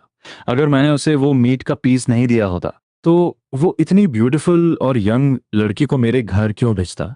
इस बार सिटी से टोटल 25 एजुकेटेड यूथ्स गांव में आए थे, जिनमें ज्यादातर यंग लड़के थे, और उसने ये इकलौती डेलिकेट और ब्यूटीफुल लड़की हमारे घर असाइन कर दी। लीडर का लॉजिक सिंपल था, हम एक यंग कपल हैं तो हमारे घर एक यंग लड़की को रखना ज्यादा सेफ है बजाय किसी यंग लड़के के। और उसे ये भी टेंशन नहीं थी कि कोई दूसरा लड़का मेरी वाइफ पे गंदी नजर डालेगा। लीडर के जाने के बाद ली त्यान अपने कैनवास बैग को पकड़े हुए वहां खड़ी रही। उसने उन 3 टूटे फूटे मिट्टी के कमरे को देखा और अंदर ही अंदर डरने लगी। उसे समझ आ गया कि उसकी लाइफ बाकी यूथ से बहुत ज्यादा डार्क और टफ होने वाली है। होंगमे नाम की लड़की को जिस फैमिली में भेजा गया था वो काफी रिच लग रहे थे। वो एक मिडिल एज कपल था जिनके 3 बच्चे थे और वो सब बहुत अच्छे कपड़े पहने हुए थे। रास्ते में आते टाइम ली त्यान ने सुना था कि जिस फैमिली में उसे भेजा जा रहा है उसका हस्बैंड एक नंबर का लूजर है, जो गैम्बलिंग करता है, शराब पीता है और अपनी वाइफ को पीटता है। और वो फैमिली इतनी गरीब है कि उनके पास खाने को भी कुछ नहीं है। यहाँ आने से पहले उसे लग रहा था कि लोग शायद थोड़ा एक्स्ट्रा बोल रहे हैं, पर अब इस घर की हालत देखकर उसे यकीन हो गया था कि उन्होंने कुछ भी फेक नहीं बोला था। इस घर की ओनर रुयान ने बहुत ही पुराने और मिसफिट कपड़े पहने हुए थे, पर फिर भी वो हद से ज्यादा ब्यूटीफुल थी। रुयान ने नोटिस कर लिया कि वो लड़की उसे ऊपर से नीचे तक स्कैन कर रही थी। रुयान ने पहले अपने पैच लगे हुए पुराने कपड़ों को देखा और फिर उस लड़की को जिसने एक बहुत ही ट्रेंडी स्कर्ट, वाइट सॉक्स और लेदर शूज पहने हुए थे। वो सच में बहुत ग्लैमरस लग रही थी। रुयान ने उसके उस जजिंग लुक को इग्नोर करते हुए कहा, तुम बैठ जाओ, वो रूम उसमें बहुत सारा कबाड़ भरा है। जब मेरे हस्बैंड वापस आएंगे तभी हम वो रूम तुम्हारे लिए क्लियर कर पाएंगे। इतना कहकर वो रूम में गई और एक थर्मस लेकर आई ताकि उस गेस्ट को पानी सर्व कर सके। ली त्यान थोड़ी ऑकवर्ड फील कर रही थी। उसने बस नोट किया और कोर्टयार्ड में रखे एक स्टूल पर बैठ गई। उसने रुयान की तरफ देखकर एक फेक स्माइल दी। उसके माइंड में बस एक ही प्लान चल रहा था, मुझे किसी भी तरह वो रिटर्न टू सिटी लेटर हासिल करना होगा। वो एक दिन भी इस डंपयार्ड में नहीं रुकना चाहती थी, स्पेशली एक ऐसे घर में जहां का ओनर एक क्रिमिनल और लूजर हो। उसे अब बहुत केयरफुल रहना होगा ताकि वो लूजर उस पर कोई गंदी नजर ना डाल सके। रुयान ने सोचा था कि वो लंच में कुछ सिंपल सा बना लेगी, पर अब घर में एक नई गेस्ट आ गई थी। तो उसे कुछ अच्छा बनाना ही पड़ेगा। उसने अपनी स्लीव्स रोल की और कुकिंग की प्रिपरेशन शुरू कर दी। लित्यांतिन को लगा कि अगर वो यहाँ फ्री में रहेगी तो अच्छा नहीं लगेगा, तो उसने अपने हाथ धोए और हेल्प करने के लिए किचन में गई। भाभी, क्या मैं फायरवुड लकड़ियां जला दूं? पर जैसे ही उसने किचन में एंटर किया, वो शॉक में फ्रीज हो गई। वो टूटा फूटा सा किचन अंदर से बहुत नीट और क्लीन था, और सबसे बड़ा शौक, छत से मीट का एक बहुत बड़ा पीस लटक रहा था। इसने कहा था कि ये फैमिली इतनी गरीब है कि इनके पास खाने को कुछ नहीं है। जिस घर में राशन नहीं होता वो इतना बड़ा मीट कैसे अफोर्ड कर सकते हैं? रुयान अपना आटा गूंथने में बिजी थी। ली तियान की आवाज सुनकर उसने बिना देखे कहा, तुम्हारी हेल्प की जरूरत नहीं है। अगर तुम फ्री हो तो बाहर जाकर मेरी बच्ची का ध्यान रख लो। ली तियान ने नोट किया और किचन से बाहर आ गई। वो उस छोटे से बेड के पास गई और उस बच्ची को देखा। वो बच्ची बहुत ही क्यूट और डॉल जैसी लग रही थी, बस थोड़ी सी कमजोर थी। वो झुकी और उस बच्ची के साथ खेलने लगी। उसके माइंड में एक कंफ्यूजन था, ये ओनर रुयान तो मेरी ही एज की लग रही है, इतनी फेयर और ब्यूटीफुल है, फिर उसने इतनी जल्दी शादी क्यों कर ली? और उसकी एक बच्ची भी है। अगर इसकी लुक्स इतनी अच्छी हैं तो इसे तो कोई रिच और वेल सेटल्ड हस्बैंड मिल सकता था। फिर इसने ऐसे लूजर से शादी क्यों की? क्या उस आदमी ने इसे फोर्स किया था, या किसी मजबूरी में इसने शादी की थी? ये सब सोचकर ली त्यान को और ज्यादा डर लगने लगा। उसे अब इस घर में एक सेकंड भी नहीं रुकना था। वो सोच रही थी कि क्या वो वापस विलेज लीडर के पास जाकर अपनी लोकेशन चेंज करवा सकती है। किचन में रुयान बिजी थी और बाहर बैठी वो सिटी गर्ल अपनी ही माइंड में एक पूरी सस्पेंस थ्रिलर मूवी डायरेक्ट कर रही थी। दोपहर के लगभग 4 बजे वो ट्रैक्टर जोरदार शोर करता हुआ गांव में एंटर हुआ और सीधा मेरे बताए हुए डायरेक्शन पर आकर मेरे दरवाजे पर रुक गया। कोर्टयार्ड में बैठकर मक्का छील रही रुयान ने जैसे ही बाहर ट्रैक्टर की आवाज सुनी, उसने तुरंत अपना काम छोड़ा। वो जल्दी से खड़ी हुई और दरवाजे की तरफ आई, और उसी टाइम उसने मुझे उस ट्रैक्टर से जंप करते हुए देखा। उसका माइंड फिर से कंफ्यूज हो गया, ये शोर मचाने वाले ट्रैक्टर पर बैठकर क्यों वापस आया है? इससे पहले कि रुयान मुझसे कुछ पूछ पाती, ट्रैक्टर ड्राइवर ने जोर से चिल्लाकर कहा, यंग मैन, तुम्हारे पास तो बहुत सारा सामान है, क्या तुम्हारे घर में इन सब के लिए स्पेस है? ये बोलते हुए वो ट्रैक्टर के पीछे गया। उसने पूरी पावर लगाकर उस भारी फ्रिज को किनारे तक खिसकाया। मैं तुरंत आ गया और उस फ्रिज को अपने कंधों पर उठा लिया। मैंने ड्राइवर को देखकर एक बड़ी सी स्माइल दी और बोला, टेंशन मत लो, फ्यूचर में हमारे पास बहुत स्पेस होगा। ये पूरा सीन देखकर पास खड़ी रियान पूरी तरह शॉक में थी। उसने एकदम ब्लैंक फेस के साथ पूछा, क्या ये सब तुमने खरीदा है? इतनी सारी चीजें और एक फ्रिज भी, इसमें तो बहुत पैसे और टिकट्स लगे होंगे। रियान की वो खूबसूरत और गोरी शक्ल देखकर मुझे समझ आ गया था कि उसके दिमाग में क्या चल रहा है। वो पैसों को लेकर टेंशन में थी। मैं उसके पास गया और प्यार से उसके गाल को छुआ। मेरे लिए ये पैसे कुछ भी नहीं थे। मैं तो बस ये चाहता था कि मेरी वाइफ अब से एक अच्छी और लग्जरी लाइफ जिए, अच्छा खाए, अच्छे कपड़े पहने, और उसे कभी कोई तकलीफ न उठानी पड़े। मैंने उसके कान के पास झुककर धीरे से फुसफुसाया, मैं तुम्हें बाद में सब कुछ डिटेल में बताऊंगा, अभी तुम साइड में खड़ी हो जाओ, कहीं तुम्हें चोट ना लग जाए। मैं पहले सारा सामान उतार लूं। मेरी बात सुनकर रुयान चुपचाप साइड में खिसक गई। पर जब उसने ट्रैक्टर से सामान को पहाड़ की तरह नीचे उतरते हुए देखा तो उसका दिल धक धक करने लगा।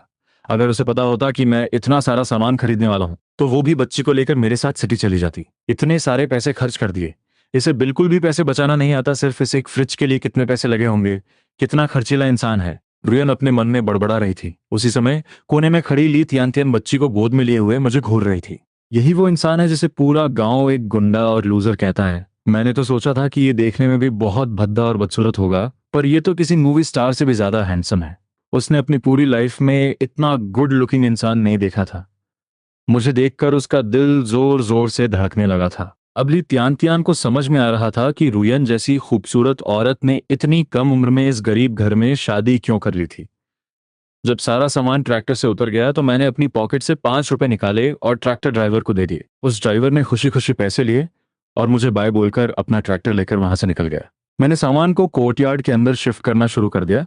मुझे बिल्कुल भी आइडिया नहीं था कि घर में एक और अजनबी औरत मौजूद है। रियन सारा सामान अरेंज करने में बिजी थी और ये तियान बच्ची को गोद में लिए उन नए कपड़ों को लालच भरी नजरों से देख रही थी। वो लेडीज स्वेटर सिटी का सबसे लेटेस्ट डिजाइन था। जब वो सिटी से यहाँ आ रही थी तो वो भी ऐसा ही एक स्वेटर खरीदना चाहती थी, पर उसकी कीमत 10 रुपए से भी ज्यादा थी और उसकी फैमिली ने उसे खरीदने के लिए मना कर दिया था।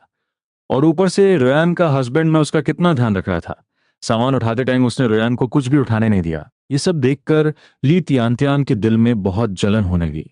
जब मैं सारा सामान अंदर लेकर आया तो फाइनली मेरी नजर उस अजनबी और खूबसूरत औरत पर पड़ी जो मेरी बच्ची को गोद में लिए खड़ी थी। मैंने तुरंत अपनी नजरें हटाई और कंफ्यूजन के साथ रियान की तरफ देखा। रियान, क्या ये तुम्हारी कोई दोस्त है? रियान अपने काम में बिजी थी मेरी बात सुनकर उसने जवाब दिया, अरे ये ली टियानचैन है, सिटी से आई हुई एक यूथ। गांव के लीडर ने इसे हमारे घर पर कुछ दिन रुकने के लिए भेजा है। तुम बताओ क्या हम वेस्ट वाले रूम को साफ करके इसके रहने का जुगाड़ कर दें? उसकी आवाज में एक हिचकिचाहट थी। वो जानती थी कि घर के डिसीजन मैं लेता हूँ, इसलिए वो मुझसे पूछे बिना कुछ भी कंफर्म नहीं करना चाहती थी।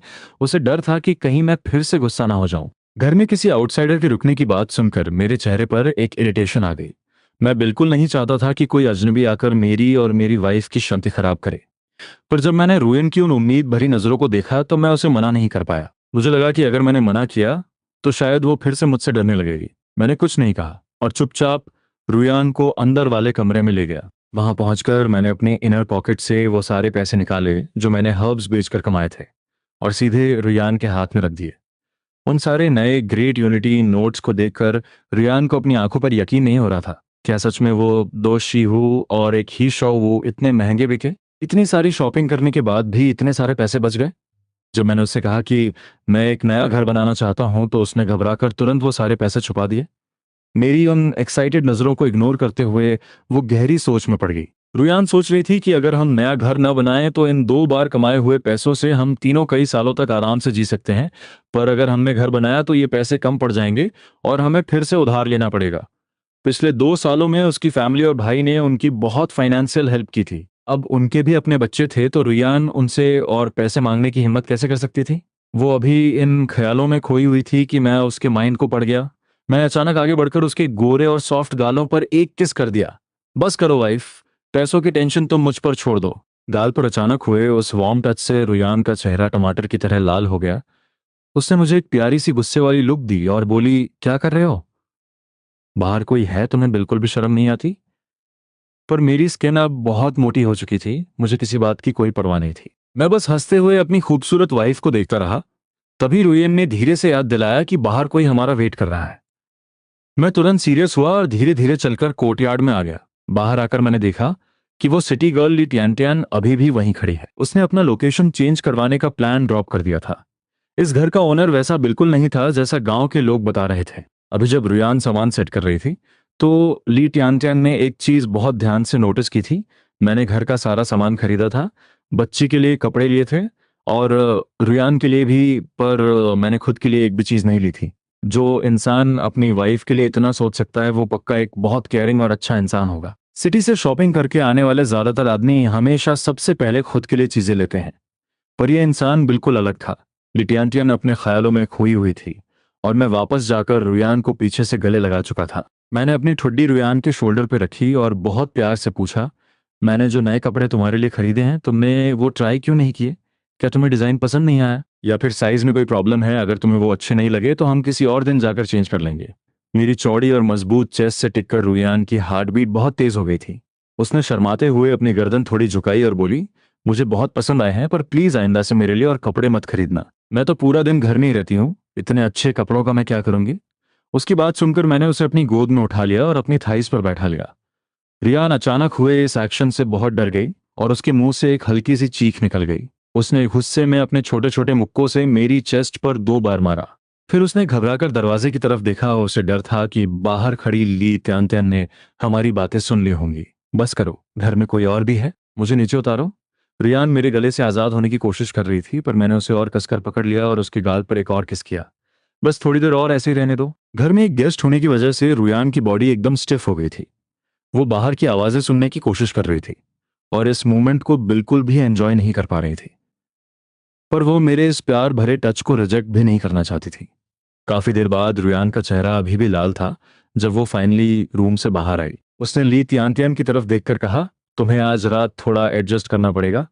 वेस्ट वाले रूम में बहुत सारा सामान है, तुम्हारे भैया शायद आज उसे पूरा खाली ना कर पाए।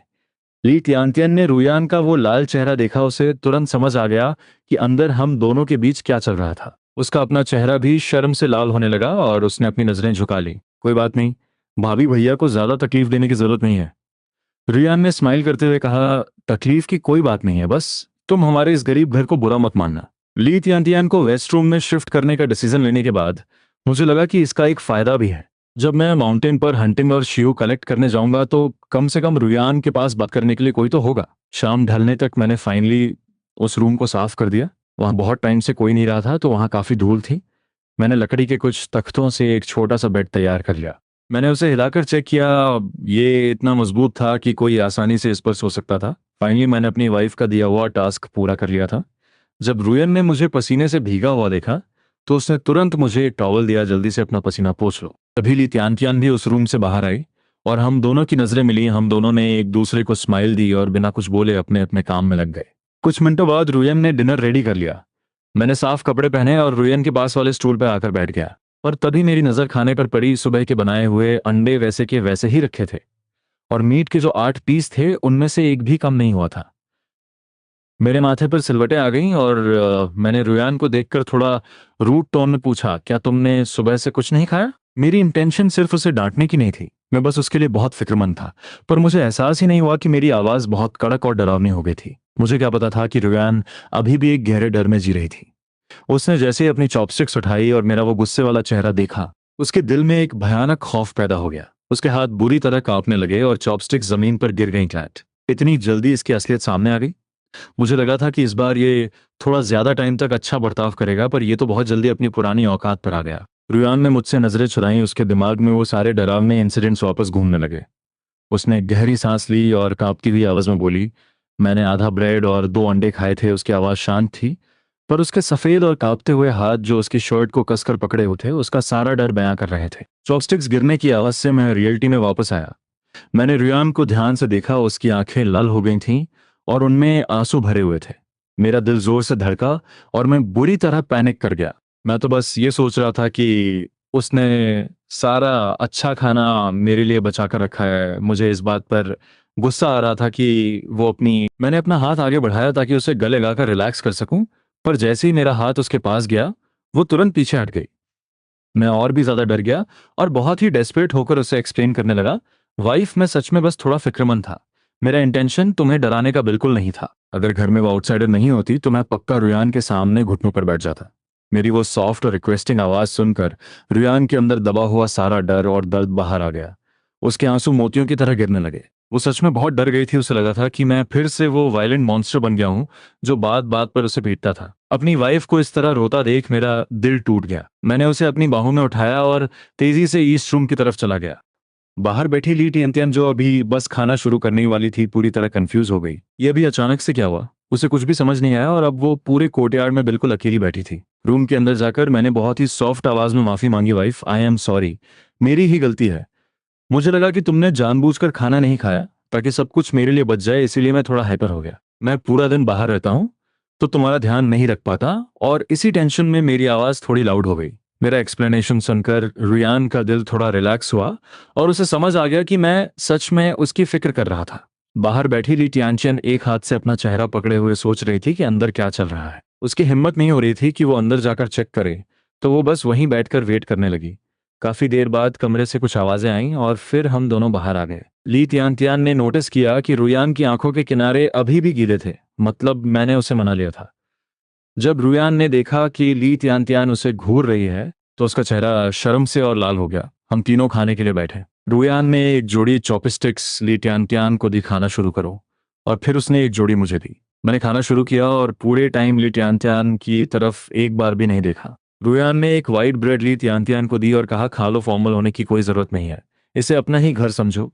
ली तियान तियान ने ब्रेड ली और धीरे से एक बाइट लिया। उसे सच में समझ नहीं आ रहा था कि ये फैमिली आखिर गरीब है या अमीर। अगर ये गरीब हैं तो ये fine white bread, fried eggs और मीट खा रहे हैं। ऐसा खाना तो सिटी के अमीर घरों में भी मुश्किल से मिलता है। पर अगर ये अमीर हैं तो ये 3 टूटे फूटे मिट्टी के कमरों में रहते हैं। आज खरीदे हुए फ्रिज को छोड़कर घर में कोई ढंग का फर्नीचर नहीं है। यहाँ तक कि जिस बेड पर वो सो रही है वो भी बस कुछ लकड़ी के तख्तों से बना है। खाना खत्म होने के बाद मैंने रुयान के लिए गर्म पानी तैयार किया। उसे लगा शायद वो ओवरथिंक कर रही है, पर अगले ही पल उसे एक आदमी की गंदी आवाज सुनाई दी, मेरी प्यारी रुयान, क्या तुम नहा रही हो? यह आवाज सुनते ही रुयान के रोंगटे खड़े हो गए। उसने जल्दी से अपने कपड़े पहने और पूरी ताकत से चिल्लाई, जाओ जैनवो, कोई है बचाओ। मैं बाहर अपनी पैंट सेट कर रहा था कि अचानक मुझे रुयान की चीख सुनाई दी। मैं तेजी से अंदर गया और रुयान सीधा मेरी बाहों में आ गिरी। उसने मुझे कसकर पकड़ लिया। मैंने उसकी पीठ थपथपाते हुए पूछा, क्या हुआ? रुयान ने मुझे और कसकर पकड़ा। उसकी बॉडी बुरी तरह कांप रही थी। घर के पीछे कोई था। उसकी बात सुनते ही मेरी आंखों में एक भयानक और डार्क गुस्सा आ गया। मैंने कोर्टयार्ड की दीवार के बाहर देखा और मुझे एक परछाई तेजी से भागती हुई दिखाई दी। मेरी आंखों में एक जानलेवा इंटेंट था। मैंने अपनी नजरें वापस लीं और रुयान को देखा। उसने सिर्फ अपनी नाइट ड्रेस पहनी हुई थी। मैंने उसे गोद में उठाया और वापस बेड पर लेटा दिया। रूम से बाहर आते ही मैंने वेस्ट रूम के दरवाजे पर खड़ी ली टियान को इंस्ट्रक्शन दिया, तुम यहीं रुको और रुयान का ध्यान रखो, मैं भी आता हूँ। बिना कुछ और बोले मैं अपने लंबे कदमों से कोर्टयार्ड के बाहर निकल गया। मेरी डार्क परछाई रात के अंधेरे में गायब हो गई। गांव के इस साइड में रहने वाले एयरलाइजी वो गुंडा के घर के पास पड़ोसियों को एयरलाइजी की भयानक चीखें सुनाई दे रही थी। साथ ही कुछ भारी मुक्कों की आवाजें आ रही थीं। पड़ोसी डर के मारे कांप रहे थे। सबको पता था कि मैं एक बहुत ही खतरनाक और वायलेंट इंसान हूं और मेरा बैकग्राउंड भी ऐसा था कि कोई मुझसे पंगा नहीं लेना चाहता था। उन्हें समझ नहीं आ रहा था कि अर्लेजी ने ऐसा क्या किया जो मैं उसे इतनी बुरी तरह पीट रहा हूं। ऐसा लग रहा था कि आज मैं उसे जान से मार ही दूंगा। फोर्थ ब्रदर, मुझे माफ कर दो। मैं तो बस उस सिटी से आई हुई लड़की ली तियान को देखने गया था। मैंने सच में कुछ नहीं देखा। उसकी बकवास सुनकर मैंने सीधा उसके जबड़े पर एक जोरदार पंच मारा और उसका जबड़ा डिसलोकेट कर दिया। क्या बकवास कर रहा है? तू वहां मीट देखने गया था। क्या तुझे मीट खाना है? हाँ नहीं, फोर्थ ब्रदर, मैं गलत था। मुझे माफ कर दो। एयरलाइजी के पास अब उठकर माफी मांगने की ताकत भी नहीं बची थी। उसे सच में लग रहा था कि आज उसकी जान चली जाएगी। एक मोमेंट के लिए मेरे माइंड में आया कि मैं इसे हमेशा के लिए अपाहिज कर दूं, पर रुयान और अपनी बच्ची का चेहरा याद आते ही मैंने अपने मुक्कों की ताकत थोड़ी कम कर दी। घर पर बेड पर लेटी हुई रुयान को टाइम का कोई आइडिया नहीं था। थोड़ी देर बाद उसे कोर्टयार्ड से पानी गिरने की आवाज आई और वो समझ गई कि मैं वापस आ गया हूं और नहा रहा हूं। लगभग 15 मिनट बाद दरवाजा खुलने और बंद होने की आवाज आई। अंधेरे में मैंने सोचा कि रुयान सो गई है। जैसे ही मैं बेड पर चढ़ने लगा, रुयान की आवाज आई, तुम आ गए। उसने तुरंत लाइट ऑन कर दी। मैंने अपना मोशन रोका और उसे देखा। वो अपना सिर अपने एक हाथ पर टिकाए हुए लेटी थी। उसके काले बाल उसके गोरे कंधों पर फैले हुए थे। उसने सिर्फ एक पतली सी स्लीवलेस टी शर्ट और शॉर्ट्स पहने हुए थे। उसकी गोरी और लंबी टांगे पूरी तरह एक्सपोज थीं। इस हॉट सीन को देखकर मेरी आंखों में एक इंटेंस डिजायर आ गई। मैं उसके पास गया और उसके एकदम करीब लेट गया। फिर मैंने हाथ बढ़ाकर लाइट ऑफ कर दी। अंधेरे में मैंने रुयान को अपनी बाहों में लिया। उसकी पतली कमर पर हाथ रखा और प्यार से उसकी पीठ सहलाते हुए बोला, अब सब ठीक है वाइफ, डरो मत। उसकी आधी बॉडी मेरे ऊपर थी और मैं उसके इस सॉफ्ट टच से खुद को कंट्रोल करने की कोशिश कर रहा था। अंधेरे में उसकी बॉडी से आने वाली वो स्वीट सी खुशबू मुझे और क्रेजी कर रही थी। मैंने अपना थ्रोट क्लियर किया और एक डीप भारी आवाज में कहा, सब ठीक है, अब सो जाओ। जब तक मैं वापस नहीं आया था वो सो नहीं पा रही थी। उसे डर था कि कहीं मैं गुस्से में उस आदमी को जान से न मार दूं और गांव के लोग फिर से हमारे बारे में उल्टी सीधी बातें न बनाने लगे। वो बहुत डरी हुई थी, इसीलिए वो एक बिल्ली के बच्चे की तरह मेरी बाहों में छिपी हुई थी। मेरे मजबूत सीने पर सिर रखकर मेरी हार्ट बीट सुनते हुए फाइनली उसका रोना बंद हो गया।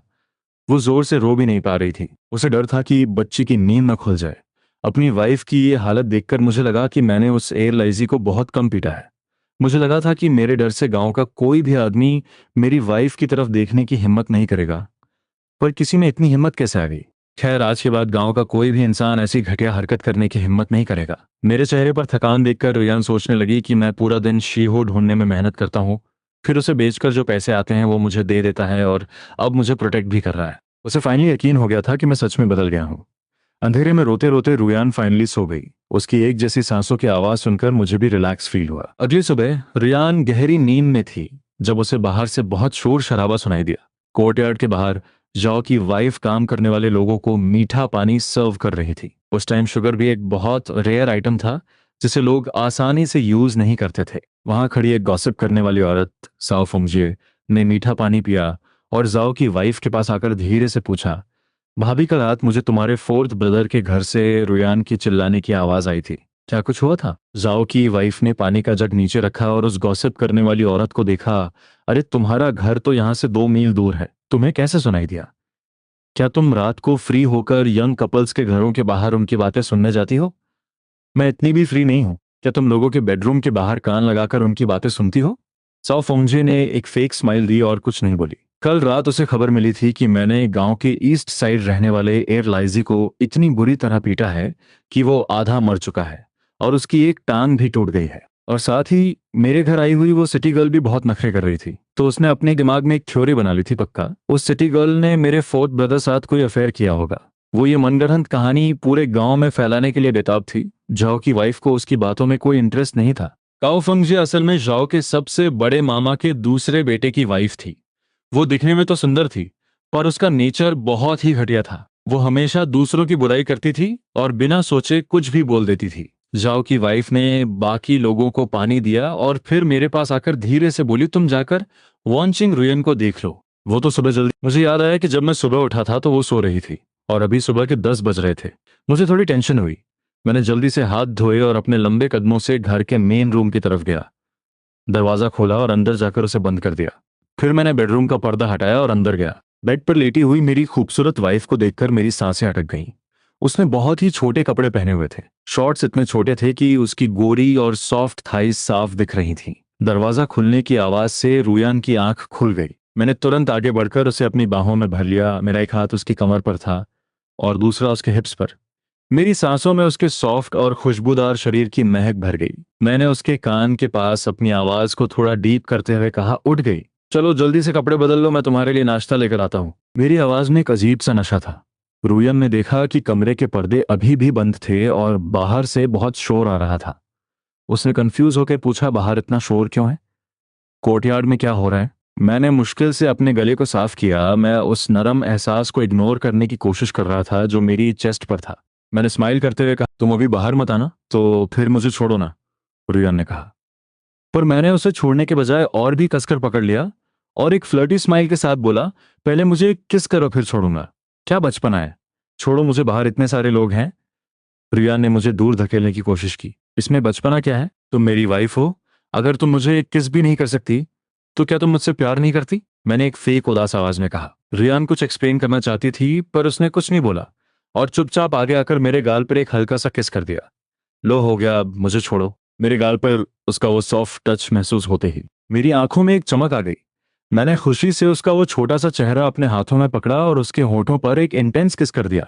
अगले ही पल रियन की सांसों में एक गर्म और पैशनेट एहसास भर गया। मेरी काली आंखें हल्की सी कांपी जब मैं उसके उन नरम और गर्म होठों को महसूस किया तो मुझे ऐसा लगा जैसे करंट लग गया हो। मैंने उसकी पतली कमर को और कसकर पकड़ लिया। मेरा बस चलता तो मैं उस सॉफ्ट बॉडी को अपने अंदर ही समा लेता। क्या कर रहे हो? क्या तुम थकते नहीं हो? रुयान ने मुझे हल्का सा धक्का देते हुए कहा। मेरी आंखों में एक गहरा रंग आ गया और मैंने एक रिलैक्स टोन में कहा, मैं तो बस अपना प्यार दिखा रहा था। रुयान ने अपनी आईब्रो उठाई और बोली, मुझे कमरे में बैठे बैठे बहुत बोरियत हो रही है। क्या मैं बाहर आकर कुछ हेल्प कर दूं? मैंने बिना सोचे तुरंत मना कर दिया, अगर तुम बोर हो रही हो तो मैं भाभी को अंदर भेज दूंगा, वो तुमसे बातें करेंगी। मेरी बात सुनकर रुयान को समझ आ गया कि मैं उसे बाहर नहीं आने दूंगा। जब मैं कमरे से बाहर गया तो वो बोर होकर वापस बच्ची के साथ खेलने लगी। बाहर बहुत सारे लोग काम कर रहे थे, इसलिए उसी दिन शाम 4 बजे तक दीवार पूरी बन गई। 2 मीटर ऊंची दीवार और उसके ऊपर मैंने बहुत सारे टूटे हुए कांच के टुकड़े लगवा दिए। अब कोई बिना सीढ़ी के 2 मीटर ऊंची दीवार कूदने का सोच भी नहीं सकता था और अगर वो कांच पर चढ़ा तो उसका बुरा हाल होना तय था। गांव में घर बनाने से पहले दीवार बनाने वाला मैं पहला इंसान था। तुम्हें पता है, कल रात जब मैं वॉशरूम गई थी तो मैंने उसे लाइजी को रियुआन के कमरे से चुपके से बाहर आते हुए देखा। काओफंगजे ने एक गंदी स्माइल के साथ कहा, मुझे तो लगता है कि उन दोनों के बीच कुछ चल रहा है। क्या सच में? जेंग नोंगशा ने शौक में कहा, अगर ये सच है तो रुयान तो बहुत ही कैरेक्टरलेस औरत है। वो दोनों औरतें आंखें मटकाते हुए कानाफूसी कर रही थीं और रियान के बारे में बहुत ही चीप बातें कर रही थीं। मैं उन दोनों को दूर से घूर रहा था और उनकी एक एक बात मेरे कानों तक पहुंच गई। ये दोनों औरतें सच में बहुत घटिया हैं। मेरे माँ ने इन दोनों चुड़ैलों से शादी कैसे कर ली? वो यहाँ हेल्प करने नहीं आई थी, बस फ्री का मीठा पानी पीने आई थी। मैंने नोटिस किया था कि चाओ फोंगजे एक बड़ा सा मग लेकर आई थी और उसकी पॉकेट भी फुल थी। पक्का उसने काम करने वालों के लिए रखे हुए स्नैक्स चुराए होंगे। कल रात मैंने एयर लाइजी को तो सब सिखा दिया, पर इन दोनों चुड़ैलों को भी एक ही बार में ऐसा सबक सिखाना पड़ेगा कि ये दोबारा अपना गंदा मुंह न खोलें। रात का डिनर करने के बाद मैं सीधे अपने मामा वांग दशान के घर की तरफ निकल पड़ा। मेरे मामा और उनके दोनों बेटे अभी भी एक ही घर में रहते थे।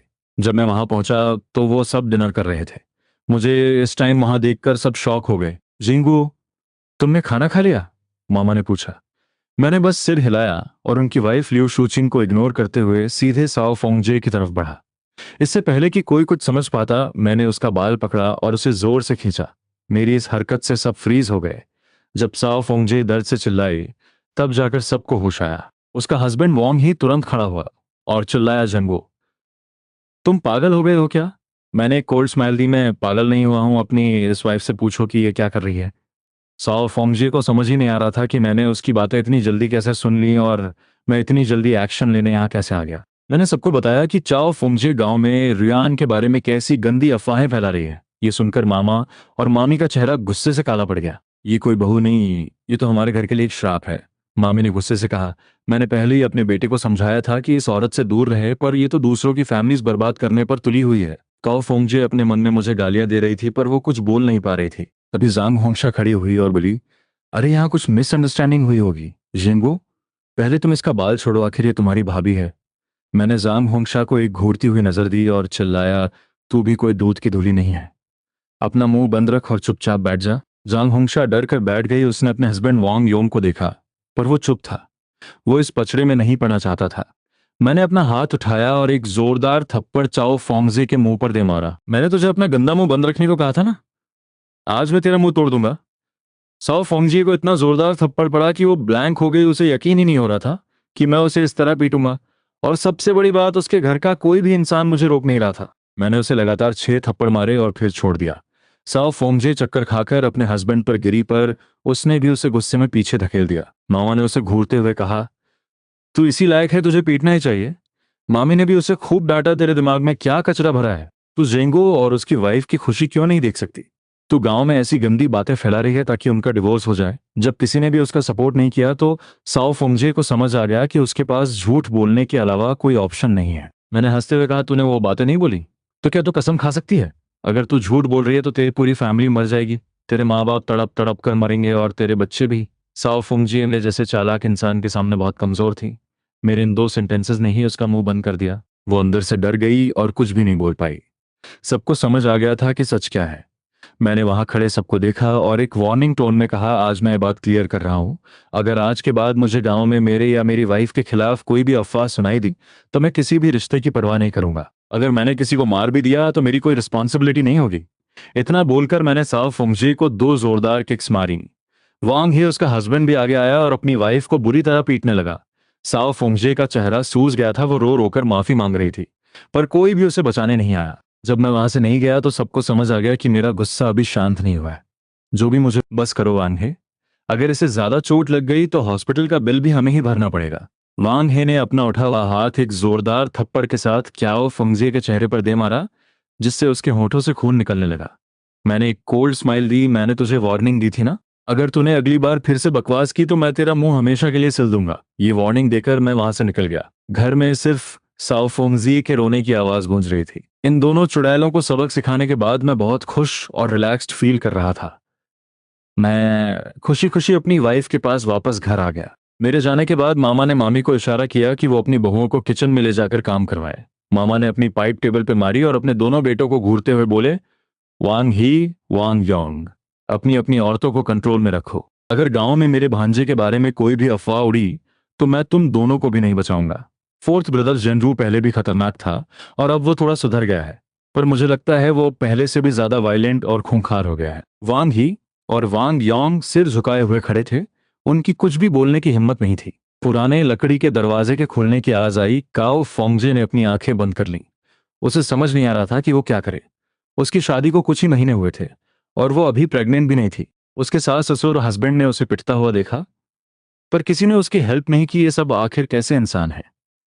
वैंग ही कमरे में आया और बिना कुछ बोले बेड पे बैठ गया। उसका माइंड बहुत डिस्टर्ब था। ये जेंगू कोई नॉर्मल इंसान नहीं है। पिताजी ने सही कहा कि उससे दूर ही रहना चाहिए, पर वांग हे अपनी इस खूबसूरत वाइफ को भी छोड़ना नहीं चाहता था। दोनों ने एक दूसरे को देखा, पर कुछ नहीं बोले। थोड़ी देर बाद साओ फोंगजे उठी और रोते हुए बोली, मुझे माफ कर दो, मेरी ही गलती थी। वांग ही शौक में था। उसने कभी नहीं सोचा था कि उसकी इगोइस्टिक वाइफ कभी माफी भी मांगेगी। आज के बाद मैं शांति से तुम्हारे साथ रहूंगी। मैं प्रॉमिस करती हूँ कि मैं घर से बाहर भी नहीं निकलूंगी। वांग ही ने उसे कुछ देर तक घूरा और फिर कमरे से बाहर चला गया। काओ फोंगजे ने उसकी तरफ देखा और कंफ्यूज हो गई। शायद मुझे खुद ही कुछ इनिशिएटिव लेना पड़ेगा। आज की ये पिटाई वेस्ट नहीं जानी चाहिए। अगली सुबह रियन ने रात का गूथा हुआ आटा लिया। उसने आटे में थोड़ा फाइन आटा, नमक और मसाले मिक्स किए, फिर गरम तेल डालकर एक बढ़िया सा ऑयल पेस्ट तैयार किया। रियान ने उस आटे को 5 छोटे छोटे पोर्शंस में डिवाइड किया, उन पर तेल लगाया और उन्हें ओवल शेप में बेल लिया। फिर उसने ऑयल पेस्ट और स्प्रिंग अनियंस डालकर उन्हें रोल किया और एक पैन में फ्राई होने के लिए डाल दिया। जब वो गोल्डन ब्राउन हो गए तो वो सर्व करने के लिए रेडी थे। रुयान एक छोटा सा पीस टेस्ट करने ही वाली थी कि पीछे से मैंने उसे कसकर गले लगा लिया। वो बुरी तरह डर गई। मेरी हाइट बहुत ज्यादा थी, तो मुझे रुयान को पूरी तरह हक करने के लिए थोड़ा झुकना पड़ा। मेरी ठुड्डी उसके शोल्डर पर रेस्ट कर रही थी। हम दोनों की बॉडीज एक दूसरे से चिपकी हुई थीं और मैं उसे अपनी गर्माहट फील करा रहा था। रुयान कुकिंग में इतनी बिजी थी कि मेरे अचानक गले लगाने से वो सच में कांप गई। पर जब उसे मेरी वो जानी पहचानी खुशबू आई तो रिलैक्स हो गई। उसने पलट कर देखा, मेरी नजरें उसके हाथ में रखे हुए उस स्नैक पर थीं। उसने स्माइल करते हुए वो स्नैक सीधा मेरे मुंह में डाल दिया। कैसा बना है? बहुत टेस्टी है। मैंने एक बहुत ही रियल स्माइल दी। वाइफ, तुम्हें मेरे लिए इतनी सुबह उठकर कुकिंग करने की जरूरत नहीं है। तुम बच्ची के साथ आराम से सोया करो। बोलते बोलते मेरी आवाज इतनी सॉफ्ट हो गई कि एंड में कुछ सुनाई ही नहीं दिया। तुम माउंटेन पर हंटिंग करने जाते हो, वहां सुबह बहुत ठंड होती है, तो कुछ गर्म खाना ही अच्छा है।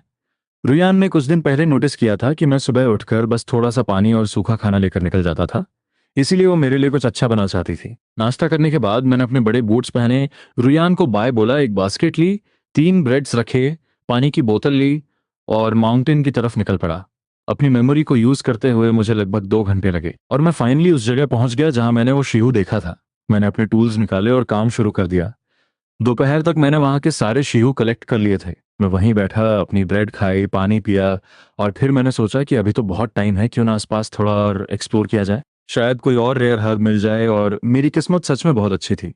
मैंने दूर कुछ लाल लाल रंग के मशरूम्स देखे। नहीं, वो कोई नॉर्मल मशरूम्स नहीं थे। वो 4 अलग अलग साइज के बहुत ही रेयर लिंग्जी मशरूम्स थे। मुझे लगा कि आज माउंटेन पर आना सच में सक्सेसफुल रहा। मुझे पहले क्यों नहीं पता चला कि इस माउंटेन पर इतने सारे ट्रेजर्स छुपे हैं। मैंने अपनी बास्केट नीचे रखी, कुछ पत्तियां तोई और उन्हें बास्केट में बिछा दिया। फिर मैंने बहुत ही केयरफुली उन लिंग्जी मशरूम्स को कट किया और बास्केट में रख दिया। उनके ऊपर मैंने घास की एक और लेयर डाल दी। जब मैं वापस लौटने वाला था तभी मेरी नज़र एक छोटे से बिल होल पर पड़ी। उस बिल के बाहर कुछ ताज़ी मिट्टी और पंजों के निशान थे। ये निशान एक बैजर बैजर एक जंगली जानवर के लग रहे थे। बैजर का मीट बहुत टेस्टी होता है और रुयान की हेल्थ के लिए भी बहुत अच्छा है और इसके फैट से बहुत एक्सपेंसिव मेडिसिन्स बनती हैं। पर बैजर बहुत चालाक जानवर होते हैं, इन्हें पकड़ना बहुत मुश्किल होता है। मैंने डिसाइड किया कि मैं धुएं स्मोक का यूज़ करके इसे बाहर निकालूंगा। मैंने अपने स्पेस इन्वेंट्री में चेक किया। लकीली मेरे पास थोड़े ड्राई चिलीज, सूखी लाल मिर्च पड़े थे। अब मुझे नीचे जाने की जरूरत नहीं थी। मैंने बहुत ही केयरफुली वो सूखी लाल मिर्च और कुछ लकड़ियां उस बिल के मुहाने पर रखी और आग लगा दी। धुआं तेजी से बिल के अंदर जाने लगा। वो धुआं बहुत ही तीखा और घुटन भरा था। मैं साइड में छुपकर वेट करने लगा। जैसे ही बैजर को धुआं फील होगा वो पक्का बाहर भागने की कोशिश करेगा और मैंने बिल के बाहर अपना नेट जाल सेट कर दिया था। ये एक गैम्बल था क्योंकि बैजर बहुत स्मार्ट होते हैं और वो अपने बिल में कई सारे एग्जिट्स बनाते हैं। मैंने एक बार डिस्कवरी चैनल पर देखा था कि बैजर्स के एक बिल में एवरेज 62 एग्जिट्स होते हैं और कुछ में तो 130 से भी ज्यादा।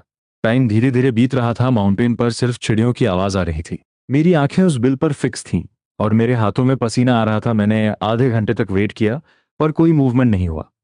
मैं गिव अप करने ही वाला था। मैं आग बुझाने के लिए गीली लकड़ियां उठाने ही वाला था, क्योंकि अगर जंगल में आग लग गई तो बहुत प्रॉब्लम हो जाएगी। तभी स्क्रैच स्क्रैच बिल के अंदर से आवाज आई। एक बालों वाला बैजर का सिर धुएं में से बाहर निकला। उसकी आंखों में खौफ था और फिर वो पूरा का पूरा बाहर आ गया। वो घबराकर सीधा मेरे नेट की तरफ भागा। मैंने फुल स्पीड में अपना नेट खींचा और उसे ट्रैप कर लिया। ये बैजर लगभग 10 किलो का था और मैंने इसे सिर्फ एक ही बिल से पकड़ लिया था। ये मेरी बहुत बड़ी सक्सेस थी। मैंने अपनी पानी की बोतल से आग को पूरी तरह बुझाया और फिर खुशी खुशी माउंटेन से नीचे उतरने लगा। इस बीच मेरे घर पर गांव के कुछ लोगों को पता चल गया था कि मैंने एक टीवी खरीदा है। वो सब बहुत एक्साइटेड थे क्योंकि उन्होंने आज तक रियल लाइफ में टीवी नहीं देखा था। पूरा दिन मेरे घर में लोगों की भीड़ लगी रही। एक ग्रुप आता और दूसरा जाता। उसी दौरान कुछ लोगों ने देखा कि जाओ जंशिंग मामा मेरे नए घर का मटेरियल लेकर आ रहे हैं। जब उन्हें पता चला कि मैं एक नया घर बना रहा हूं तो सबके एक्सप्रेशंस बदल गए। ये इतना पैसा कहाँ से ला रहा है? ये नया घर कभी नहीं बना पाएगा। इसने टीवी खरीद कर अपने पैसे वेस्ट कर दिए। ये तो बिजली का भी बिल नहीं भर पाएगा। कुछ लोग मेरे पीछे से मेरी बुराई कर रहे थे। रियान पूरा दिन उन गांव वालों को एंटरटेन करते करते थक गई थी। उसे लग रहा था कि आज हमारे घर में हमारी शादी के दिन से भी ज्यादा भीड़ है।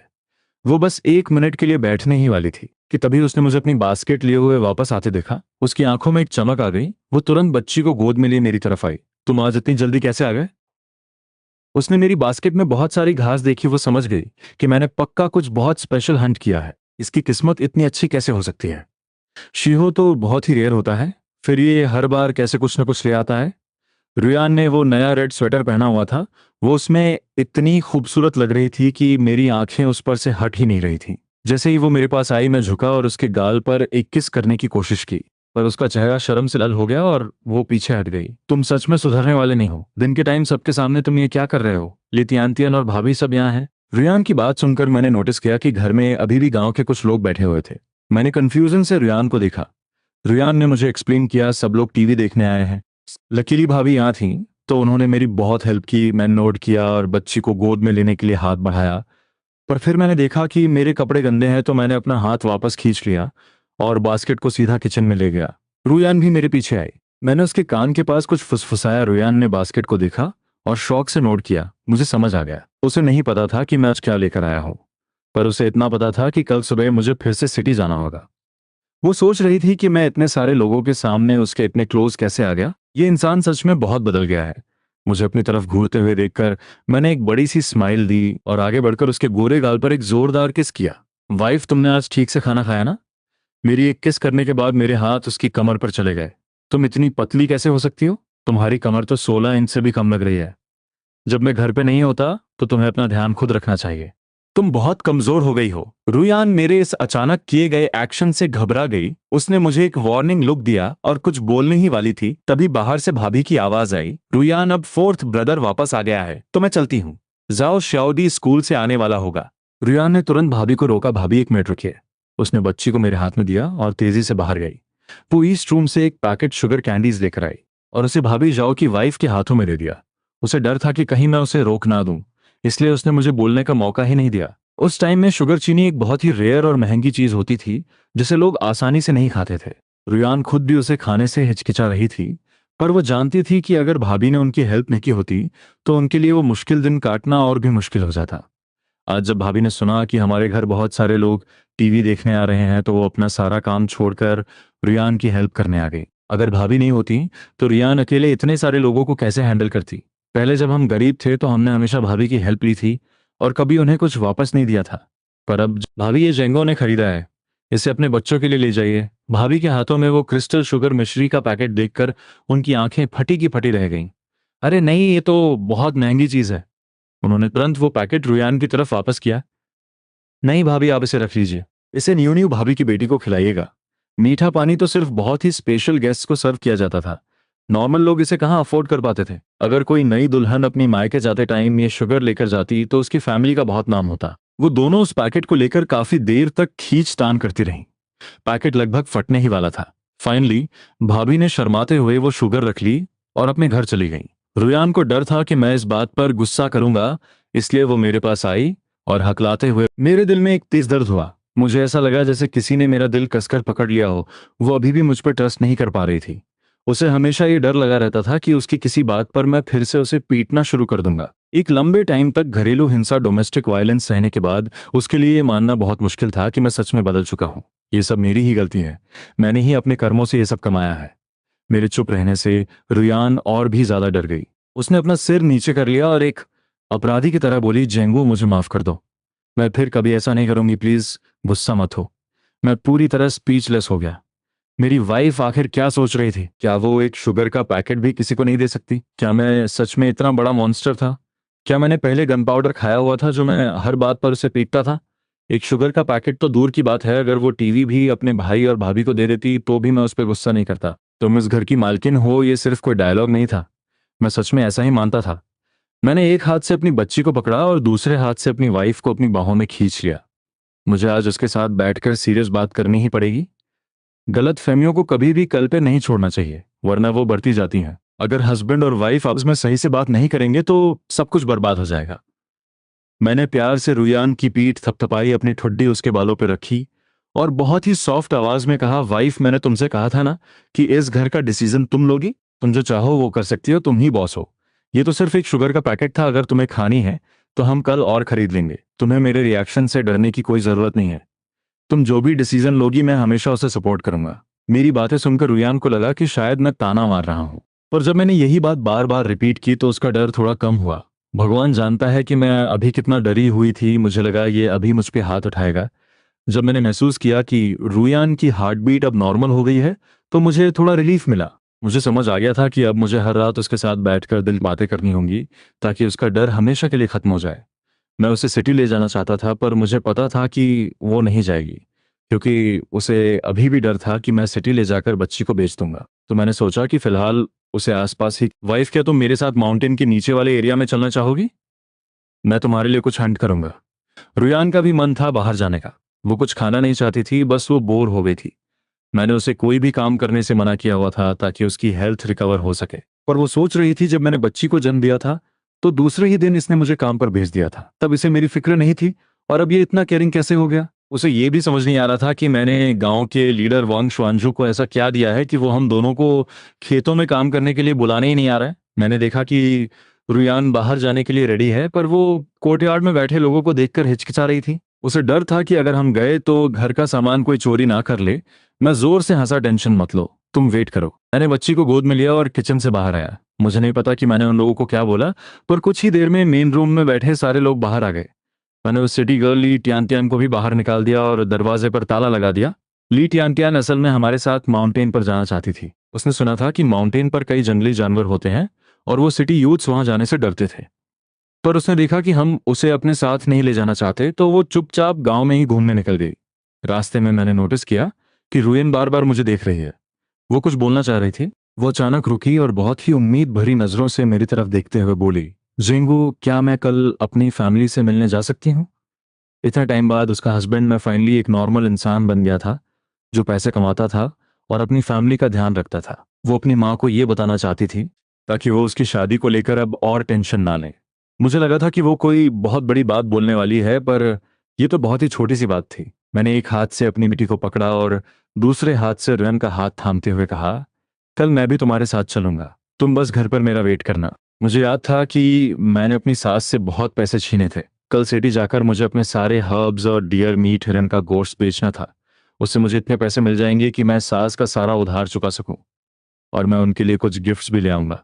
रुयन ने कभी सपने में ही नहीं सोचा था कि मैं ऐसा कुछ बोलूंगा। ये उसके लिए एक बहुत बड़ा सरप्राइज था। उसने स्माइल करते हुए नोट किया। कुछ ही देर में हम एक बहुत ही खूबसूरत झील लेक के पास पहुंच गए। मैं रुका और बोला, हम यहीं रुकेंगे। इस झील में कुछ साल पहले बहुत सी जंगली बत्तखें, वाइल्ड डक्स रहती थीं। गांव के कुछ शरारती बच्चों ने एक अफवाह फैलाई हुई थी कि इस झील में वाटर मंकीज, पानी के भूत रहते हैं। इसीलिए गांव का कोई भी इंसान इस झील के पास नहीं आता था। पर मैं इन फालतू बातों पर यकीन नहीं करता था। मैंने अपनी शर्ट उतारी, उसे घास पर बिछाया और रियान को बच्ची के साथ उस पर बैठने को कहा। मैंने आसपास कुछ स्पेशल हर्ब पाउडर भी छिड़क दिया ताकि कीड़े मकोड़े पास ना आए। रियान ने लंबी घास को हटाकर देखा। वो झील बहुत ही साफ थी। उसमें नीले आसमान और पेड़ों का रिफ्लेक्शन दिख रहा था। तभी उसे घास के अंदर से कुछ बत्तखों की क्वैक क्वैक आवाज सुनाई दी। उसने एक्साइटमेंट के साथ मुझसे पूछा, क्या तुमने पिछली बार वो वाइल्ड डक यहीं से हंट की थी? मैंने नोट करते हुए कहा, हाँ, तो यहाँ पक्का उनके अंडे भी होंगे। ये सीजन उनके अंडे देने का है। रुयान ने उन लंबी घासों को हटाया और उस आवाज की तरफ बढ़ने लगी ताकि कुछ अंडे कलेक्ट कर सके। पर इससे पहले कि वो पास पहुंचती, उन जंगली बत्तखों को आहट मिल गई और वो फड़फड़ाते हुए आसमान में उड़ गई। रुयान को थोड़ा एम्बैरेसिंग फील हुआ। अरे, वो सब तो उड़ गई। मैं तो बस उसे घुमाने लाया था, मुझे हंटिंग की कोई टेंशन नहीं थी। मैंने रिलैक्स टोन में कहा, कोई बात नहीं, तुम आराम करो, मैं ढूंढता हूँ। हालांकि मैंने कुछ नहीं कहा, पर यान को लग रहा था कि उसकी वजह से मेरा शिकार भाग गया। अगर मैं इतनी जल्दबाजी नहीं करती तो शायद ये एक दो बत्तखों को हंट कर लेता। मुझे नहीं चाहिए था कि रुयान उस घनी घास में जाए, तो मैंने उसे वापस भेज दिया और खुद उस घास के अंदर चला गया। मैंने ध्यान से देखा और मुझे बत्तखों के कई घोंसले मिल गए, जो उन्होंने सूखी घास और अपने ही पंखों से बनाए थे। हर घोंसले में कुछ ग्रे, ग्रीन, ग्रे और हरे रंग के अंडे रखे हुए थे। ये तो बहुत सारे हैं। मैंने कुछ अंडे उठाए और रुयान को दिखाने के लिए वापस आया। मैं तो बस उसे घुमाने लाया था, इसलिए मैं कोई बास्केट कर नहीं आया था। रुयान ने मेरे हाथों में अंडे देखे और पूछा, हम इन्हें घर कैसे लेकर जाएंगे? हम दोनों के पास सिर्फ 4 हाथ थे। हम मुश्किल से 10-12 अंडे ही ले जा सकते थे, पर वहां तो बहुत सारे अंडे थे। रुयान, जो हमेशा से बहुत सेविंग्स करती थी, उसे लग रहा था कि इतने सारे अंडे छोड़ना एक बहुत बड़ा नुकसान होगा। मैं सोच ही रहा था कि मैं अपने मैजिकल स्पेस से एक बास्केट निकाल लूं और बोल दूं कि मुझे ये यहीं पड़ी मिली। तभी रुयान ने झील के पास कुछ टेस्ट ट्री, एक तरह का पेड़ जिसकी टहनियां बास्केट बनाने के काम आती हैं, देखे। उसने बच्ची को मेरी तरफ बढ़ाया और बोली, तुम बच्ची को पकड़ो, मेरे पास एक आइडिया है। मैंने अंडे जमीन पर रखे और बच्ची को ले लिया। रुयन ने अपने बैग से एक छोटा चाकू निकाला और तेजी से उन पेड़ों की टहनियां काटने लगी। मुझे समझ आ गया कि वो क्या करना चाहती है। मैंने बच्ची को एक सेफ पेड़ की डाल पर बैठाया और अपना चाकू निकालकर उसकी हेल्प करने लगा। वाइफ, तुम छोड़ दो, मैं काट लूंगा। तुम्हारे हाथ छिल जाएंगे, तुम बस बच्ची का ध्यान रखो। रुयान के हाथ बहुत ही गोरे और सॉफ्ट थे और उन टहनियों पर बहुत सारे कांटे थे। अगर वो ये काम करती तो उसके हाथ पक्का कट जाते। मेरी स्पीड बहुत तेज थी। कुछ ही देर में मैंने बहुत सारी टहनियां काट ली। मैंने एक साफ जगह ढूंढी, टहनियों से पत्ते हटाए और रुयान ने उन्हें जमीन पर रखकर एक बास्केट बुनना शुरू कर दिया। मैं बस वहीं खड़ा उसे काम करते हुए देख रहा था। मैं इस काम में उसकी कोई हेल्प नहीं कर सकता था। कुछ ही मिनटों में रुयान ने बास्केट का बेस तैयार कर लिया। तभी उसे कुछ याद आया। उसने आसमान की तरफ देखा और मुझसे पूछा, क्या तुम्हें भूख लग रही है? मैंने सिर हिलाया, नहीं, मुझे भूख नहीं है। रुयान ने अपने पेट पर हाथ रखा और शर्माते हुए बोली, पर मुझे थोड़ी भूख लग रही है। मैं अभी जाकर तुम्हारे लिए कुछ शिकार करके लाता हूँ। मैं उसे भून कर तुम्हें खिलाऊंगा। मैंने तुरंत कहा, नहीं, उसकी जरूरत नहीं है। रुयान ने अपने बैग से 2 ब्रेड्स निकाले। मैं ब्रेड्स लेकर आई हूँ, हम इन्हें गर्म करके खा लेंगे, तुम भी खा लेना। मैंने उसके बैग की तरफ देखा और स्माइल करते हुए नोट किया। रुयान भी खुशी से मुस्कुराने लगी। उसने झील के पास सूखी लकड़ियां इकट्ठी की और एक छोटी सी आग जला ली। उसने ब्रेड्स को आग के पास रखा और मुझे उनका ध्यान रखने को कहा। फिर वो वापस बास्केट बनाने में लग गई। वो 1 मिनट के लिए भी फ्री नहीं बैठी। उसकी स्पीड बहुत तेज थी। जैसे ही ब्रेड्स के भुनने की खुशबू आने लगी, उसकी बास्केट भी रेडी हो गई। वो मेरे पास आई और एक्साइटमेंट से बोली, देखो क्या ये अच्छी लग रही है? ये तो परफेक्ट है। वाइफ, तुम्हारे हाथ सच में बहुत टैलेंटेड है। मैंने उस डिजाइनर बास्केट को देखा और फिर आग से ब्रेड्स हटाकर रियन को दे दिए। लो, खा लो। रियन ने बास्केट नीचे रखी, झील के पानी से हाथ धोए और फिर हम दोनों एक सूखे पेड़ पर बैठ गए। हल्की सी हवा चल रही थी और डूबते सूरज की रोशनी हम पर पड़ रही थी। हम दोनों आराम से अपनी ब्रेड्स खाने लगे। खाना खत्म करने के बाद मैं खड़ा हुआ, वो बास्केट ली और अंडे कलेक्ट करने के लिए वापस उस घनी घास में चला गया। इस जंगल में कोई आता नहीं था, इसलिए बत्तखों को कोई खतरा नहीं था और उन्होंने यहाँ बहुत सारे अंडे दिए थे। जब तक रुयन अपना खाना खत्म करती, मैंने पूरी बास्केट अंडों से भर दी। यहाँ इतने अंडे हैं कि मैं ऐसी 2 बास्केट्स और भर सकता हूँ। मैंने रुयान को अंडे दिए। वो इतने सारे अंडे देखकर बहुत खुश थी। इतने काफी हैं, हमें लालच नहीं करना चाहिए। तुम यहीं रुको, मैं थोड़ा और अंदर जाकर देखता हूँ, शायद मुझे कोई और शिकार मिल जाए। मैं फिर से उस घने जंगल में चला गया। रुयान घास पर बैठी हुई थी, अपनी बच्ची को पकड़े हुए। वो दूर मुझे देख रही थी। मैं घास में कभी छुप रहा था, कभी धीरे धीरे आगे बढ़ रहा था। मुझे इस तरह जमीन पर रेंगते हुए देखकर उसका दिल तेजी से धड़कने लगा। यहाँ घास इतनी बड़ी है, क्या इसमें सांप नहीं होंगे? अगर इसे सांप ने काट लिया तो क्या होगा? वो जितना सोच रही थी उसे उतना ही डर लगने लगा। उसका टाइम पास होना मुश्किल हो गया था और वो एंग्जाइटी फील करने लगी। जैसे ही मैंने घास से अपना सिर बाहर निकाला, उसने जोर से चिल्लाकर कहा, वापस आ जाओ, मुझे हंटिंग वाला मीट नहीं खाना है। पर मैं बहुत दूर था, इसलिए मुझे उसकी आवाज नहीं आई। मैं फिर से घास के अंदर गायब हो गया। ये देखकर रुयान और ज्यादा पैनिक कर गई। उसने बच्ची को कसकर पकड़ा, जमीन पर पड़ी मेरी शर्ट उठाई और झील के किनारे खड़ी होकर मुझे ढूंढने लगी। चूंकि मेरी वाइफ मेरे साथ थी और हम सिर्फ माउंटेन के निचले हिस्से में थे, इसलिए मैंने अपनी हंटिंग राइफल यूज नहीं की थी। मैं सिर्फ अपना गुलेल स्लिंग शॉट यूज कर रहा था। ये कोई नॉर्मल गुलेल नहीं था। इसका फ्रेम मैंने एक स्टील रॉड को गर्म करके बहुत ही परफेक्शन के साथ बनाया था। ये बहुत ही सॉलिड और फ्लेक्सिबल था। इसका रबर बैंड बेस्ट क्वालिटी के लेदर से बना था। ये मेरे हाथों में बहुत ही हैवी फील हो रहा था। मेरी आंखें एक चील की तरह आसमान में किसी शिकार को ढूंढ रही थी। फाइनली डूबते सूरज की रोशनी में मुझे एक बहुत बड़ी जंगली हंस वाइल्ड गूज उड़ती हुई दिखाई दी। वो शायद अपने घोंसले की तरफ लौट रही थी। यही सही है। मैंने एक गहरी सांस ली और अपने माइंड को फोकस किया। मैंने धीरे से अपना गुलेल उठाया। मेरे गुलेल की रेंज लिमिटेड थी और वो हंस बहुत ऊंचाई पर उड़ रही थी। पर मेरे पास एक ट्रिक थी, सूप सूप सूप। मैंने एक साथ 3 पत्थर हवा में छोड़े। पहला पत्थर हवा में गया, दूसरा उसके ठीक पीछे और दूसरा पत्थर पहले वाले से टकराया। फिर तीसरा पत्थर उन दोनों से टकराया। इस इम्पैक्ट से पहले पत्थर की स्पीड और रेंज डबल हो गई और वो सीधा आसमान में उस हंस की तरफ गया। और बैंग, वो पहला पत्थर सीधा उस हंस के पंख पर जाकर लगा। क्वाक! वो हंस हवा में अपना बैलेंस खो बैठी। वो गोल गोल घूमने लगी और फाइनली वो सीधा जमीन पर आकर गिरी। मेरा दिल खुशी और प्राइड से भर गया।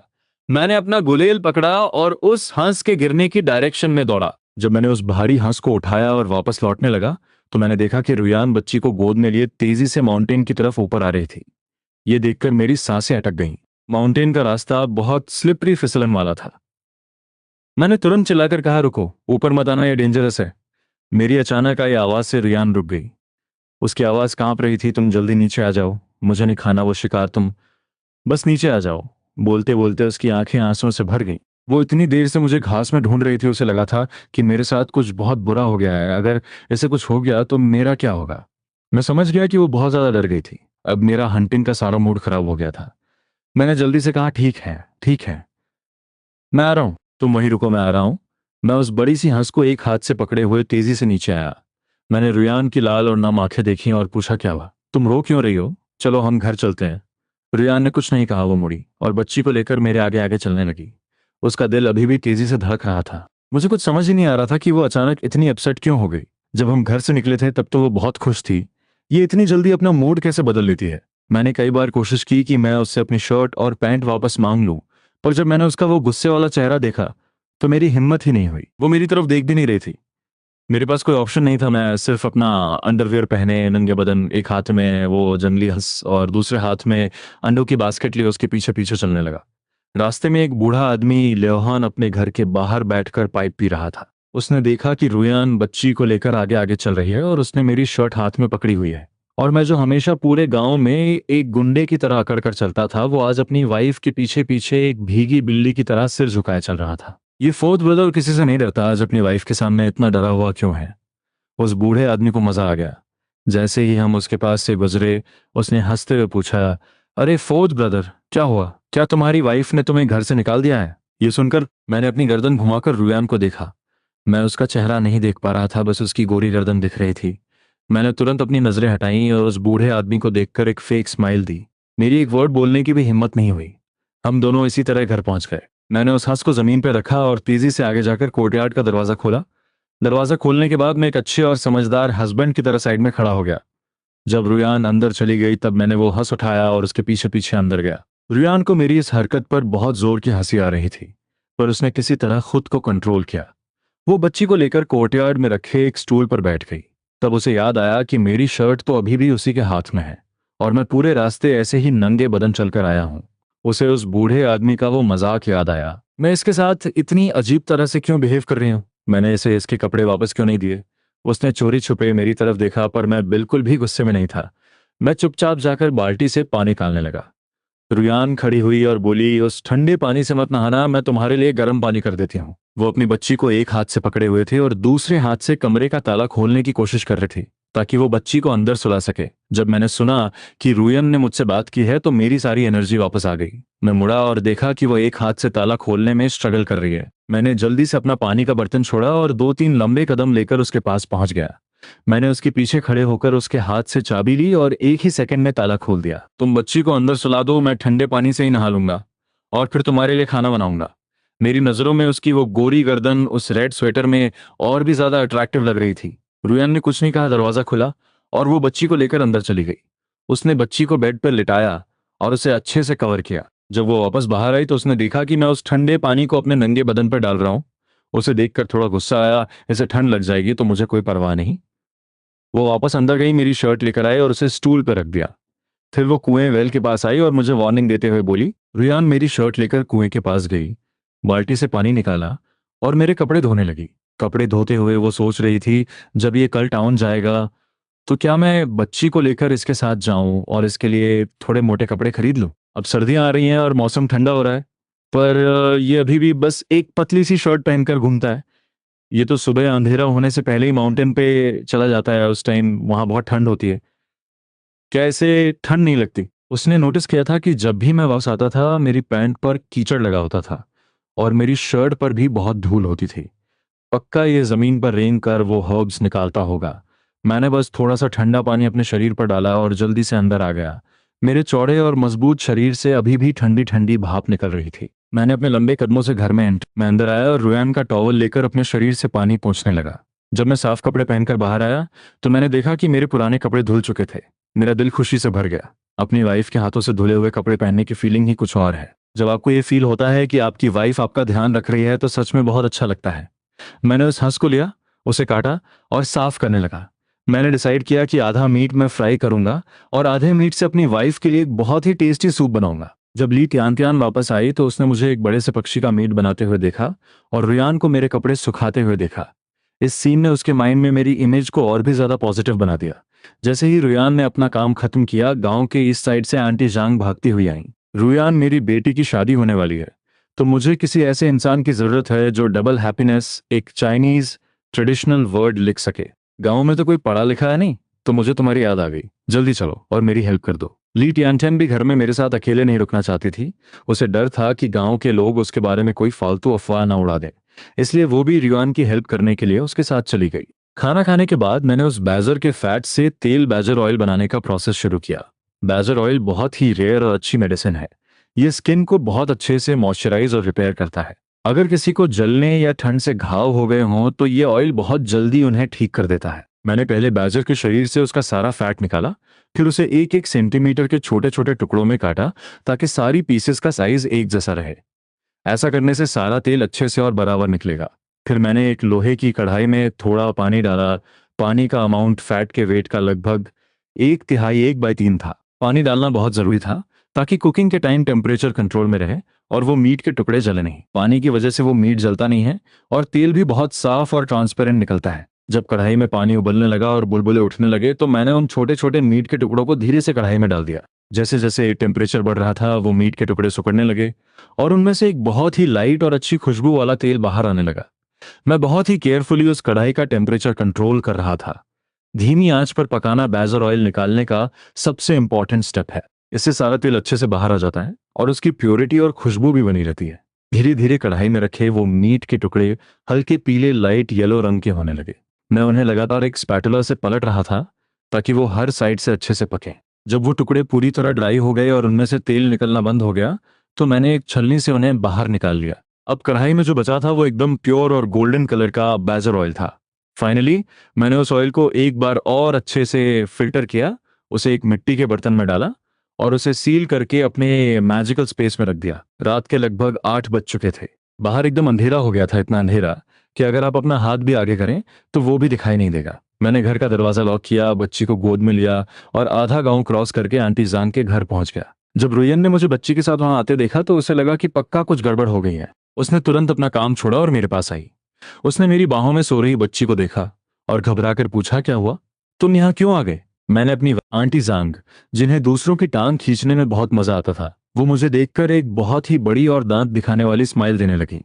उन्होंने रियान की तरफ देखकर मजाक में कहा, अरे रियान, तुम्हारा हस्बैंड तो बहुत केयरिंग है। इसे डर था कि तुम रात के अंधेरे में अकेली वापस कैसे जाओगी, इसलिए ये तुम्हें लेने आ गया है। आंटी जान की बात सुनकर रुयान ने मुझे उस स्टूल पर बैठे हुए देखा। क्या सच में ऐसा है? नहीं, आंटी जान तो हमेशा ही मजाक करती है। मैं इनकी बातों पर ट्रस्ट नहीं कर सकती। और अगर मैं अंधेरे से डरती भी हूं तो ली टियान टियान तो मेरे साथ ही है ना। इससे इतनी दूर आने की क्या जरूरत थी? यह सब सोचकर रुयान ने मुझसे कहा, तुम यहीं बैठो, मैं बस अपना काम खत्म करके आती हूँ। इतना बोलकर वो वापस अपनी टेबल पे गई और अपना काम पर मेरी नजरें पूरी तरह मेरी वाइफ पर फिक्स थीं। मैं उसकी एक एक मूवमेंट को ऐसे घूर रहा था जैसे मेरी आंखें उसके शरीर पर ही चिपक गई हों। तभी जांग तेजुन नाम का एक लड़का एक ब्रेड मक्के की रोटी खाते हुए आया और मेरे पास स्टूल खींच कर बैठ गया। उसने मुझसे कहा, फोर्थ ब्रदर, मुझे लगता है कि तुम्हारी वाइफ सच में बहुत अच्छी है। वो विजय से भी ज्यादा ब्यूटीफुल है और पढ़ी लिखी और समझदार भी है। जांग तेजुन की बात सुनकर मैं एक सेकंड के लिए ब्लैंक हो गया। काफी देर तक सोचने के बाद मुझे याद आया कि ये जांग हुई हुई हुईजे कौन है। ये तो वो लड़की है जो पिछले जन्म में मुझे रिजेक्ट कर चुकी थी। पर तेजुन अचानक इसका नाम क्यों ले रहा है? जांग तेजुन ने जब देखा कि मैं कुछ बोल नहीं रहा हूं तो उसे लगा कि शायद मैं अभी भी जांग हुई हुई के ख्यालों में खोया हुआ हूं। वो थोड़ा परेशान होकर बोला, फोर्थ ब्रदर, अगर ऐसा है तो भाभी के साथ बहुत गलत हो रहा है। वो तुमसे बहुत प्यार करती हैं। तुम्हारे इतने गरीब होने के बावजूद वो पूरी लॉयल्टी के साथ तुम्हारे साथ रह रही हैं। उनका प्यार बहुत सच्चा है।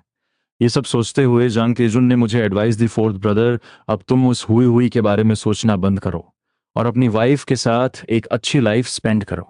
मैंने सुना है कि हुई हुई ने सिटी में एक बॉयफ्रेंड बना लिया है। वो किसी सरकारी रेस्टोरेंट के किचन में काम करता है। अब जब भी वो गांव आती है तो बहुत अकड़ कर चलती है, जैसे वो हमसे बहुत ऊपर हो। जब वो ये सब बोल रहा था तो उसकी आवाज में हुई हुई के लिए बहुत नफरत और चिढ़ थी। जांग तेजुन को वो हुई हुई बिल्कुल पसंद नहीं थी। उसे लगता था कि वो अपनी लुक्स का बहुत घमंड करती है और दूसरों को अपने से कम समझती है। अगर लुक्स की बात करें तो वो हुई हुई तुम्हारी वाइफ के सामने कहीं भी नहीं टिकती। काश मुझे भी तुम्हारी वाइफ जैसी कोई खूबसूरत और फेयर लड़की मिल जाती। उसने रुयान को देखा जो इतनी खूबसूरत लग रही थी कि कोई कह ही नहीं सकता था कि वो एक बच्चे की माँ है। वो एकदम फ्रेश और ग्लोइंग लग रही थी, जैसे कोई अभी अभी तोड़ा हुआ फ्रेश खीरा हो। कोई भी उसे एक बार देखता तो बस देखता ही रह जाता। कौन है वो घटिया इंसान जो गांव में ये अफवाह फैला रहा है कि मैं हुई हुई को पसंद करता हूँ? वो हुई हुई तो मेरे जूते साफ करने के लायक भी नहीं है, चाहे मेरी पिछली लाइफ हो या ये वाली। मैंने अभी तक उसे आंख उठाकर भी नहीं देखा। ये अफवाह पूरे गांव में कैसे फैल गई? अगर मेरी वाइफ ने ये सुन लिया तो वो पक्का कुछ गलत समझ लेगी। मैंने नोटिस किया कि जब से मैं यहाँ आया था, रुयन ने एक बार भी मेरी तरफ नहीं देखा था। क्या ये सच में मुझे इग्नोर कर रही है? क्या इसे मेरी कोई परवाह नहीं है? ये सब सोचकर मुझे बहुत टेंशन होने लगी और मेरा सारा गुस्सा जांग तिएजुन पर निकल गया। मैंने उसे घूरते हुए कहा, मैंने कब कहा कि मैं उसे हुई हुई पसंद करता हूँ? तूने कब देखा मुझे उसके बारे में सोचते हुए? मेरा ये भयानक और गुस्से वाला रूप देखकर जांग तिएजुन बुरी तरह डर गया। उसने जल्दी से एक फेक स्माइल दी और बोला, फोर्थ ब्रदर, मैं तो बस ऐसे ही मजाक कर रहा था। तुम इतना सीरियस क्यों हो रहे हो? वो दिल से मेरी बहुत रेस्पेक्ट करता था और मुझसे बहुत डरता भी था। मैं पूरे आसपास के इलाके का सबसे बड़ा गुंडा था। कुत्ते भी मुझे देखकर अपना रास्ता बदल लेते थे। अगर मैंने रुयान की जान नहीं बचाई होती तो मुझ जैसे गुंडे से ऐसी परफेक्ट लड़की कभी शादी नहीं करती। मैंने उसके उस डरे हुए चेहरे को देखा और समझ गया कि वो सच बोल रहा है। मैंने गुस्से में चिल्लाया, गेट लॉस्ट। जांग तेजन ने तुरंत अपना स्टूल उठाया और वहां से भाग गया। पर हम दोनों की ये सारी बातें रुयन ने एक एक वर्ड बहुत ध्यान से सुना था। उसने अपने हाथ में पकड़ा हुआ पेन इतनी कसकर पकड़ा हुआ था कि उसकी उंगलियों के जॉइंट्स सफेद हो गए थे। तो इसीलिए ये आजकल इतना बदला बदला सा है। इसके दिल में कोई और लड़की है और वो इसे रिजेक्ट कर चुकी है, इसलिए ये अब मेरे साथ एक अच्छी लाइफ स्पेंड करना चाहता है। ये सोचकर रुयान का दिल एक गहरे दर्द और उदासी से भर गया। उसे बहुत तकलीफ हो रही थी। जब हम घर वापस जा रहे थे तो मैंने बच्ची को गोद में पकड़ा हुआ था और मुझे इस बात की कोई परवाह नहीं थी कि वो थर्ड व्हील ली टैंटियन हमारे पीछे पीछे आ रही है। मैं बस अपनी वाइफ के पीछे पीछे चलकर उसे एक्सप्लेन करने की कोशिश कर रहा था, वाइफ प्लीज उस तेजुन की बकवास पर ध्यान मत देना। मेरा उस जान हुई हुई से कोई लेना देना नहीं है। मैं उस जैसी लड़की को कभी पसंद नहीं कर सकता। मेरे दिल में सिर्फ और सिर्फ तुम हो। मेरी आवाज इतनी सिंसियर थी। ली टैंटियन हमारे पीछे पीछे चल रही थी और अपने कान एकदम रडार की तरह खड़े किए हुए थी। उसे इस ड्रामे को सुनने में बहुत मजा आ रहा था। उसने देखा कि मेरे जैसा एक लंबा और मजबूत आदमी अपनी वाइफ के सामने कैसे झुककर चल रहा है। ये तो अपनी वाइफ से इतना डरता है कि इसे कुछ भी गलतफहमी होने नहीं देना चाहता। क्या इसे स्ट्रिक्ट वाइफ का डर कहते हैं? मैं देख रहा था कि रुयान मुझे पूरी तरह इग्नोर कर रही है। मुझे समझ ही नहीं आ रहा था कि उसके दिमाग में क्या चल रहा है। मेरे पास कोई ऑप्शन नहीं था, तो मैं बस अपना सिर झुकाए हुए चुपचाप उसके पीछे पीछे घर आ गया। घर पहुंचकर उसने बच्ची को आराम से बेड पर लेटाया, उसे कवर किया और फिर चुपचाप ईस्ट रूम में जाकर बैठ गई। मैं एक अपराधी की तरह चुपचाप किचन में गया और पानी गर्म करने लगा। मैं उस छोटे से स्टोव के सामने बैठा हुआ था और लकड़ी से आग को कुरेद रहा था। मैं अपने मन में गालियां दे रहा था, अगर मुझे पता चल गया कि ये अफवाह इसने फैलाई है तो मैं उसे इतना पीटूंगा कि उसकी माँ भी उसे पहचान नहीं पाएगी।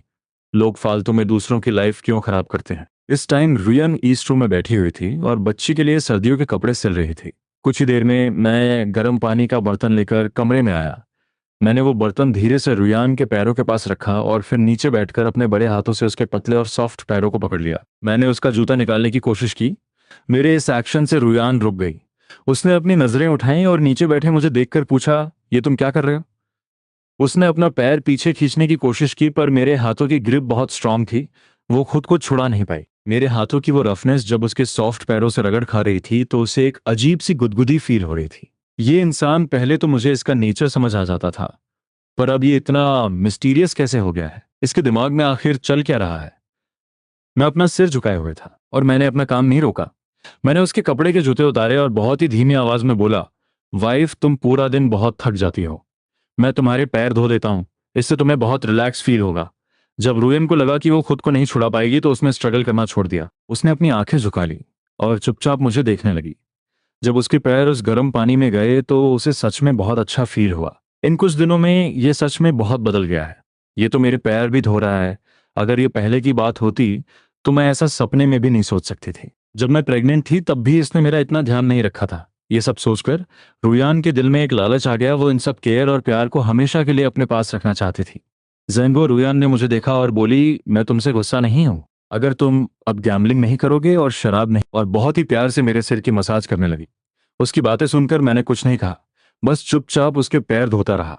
जब पानी थोड़ा ठंडा होने लगा तो मैंने उसके पैर बाहर निकाले, उन्हें अपनी थाइस पर रखा और अपने कपड़ों के अंदर डाल लिया ताकि वो गर्म रहे। फिर मैंने अपने कंधे पर रखा हुआ टॉवल लिया और उसके पैरों को अच्छे से पोंछ दिया। इसके बाद मैंने उसे अपनी बाहों में उठाया और सीधे बेड पे ले जाकर लिटा दिया। अब तुम आराम करो, तुम्हारी आंखें दर्द करने लगेंगी।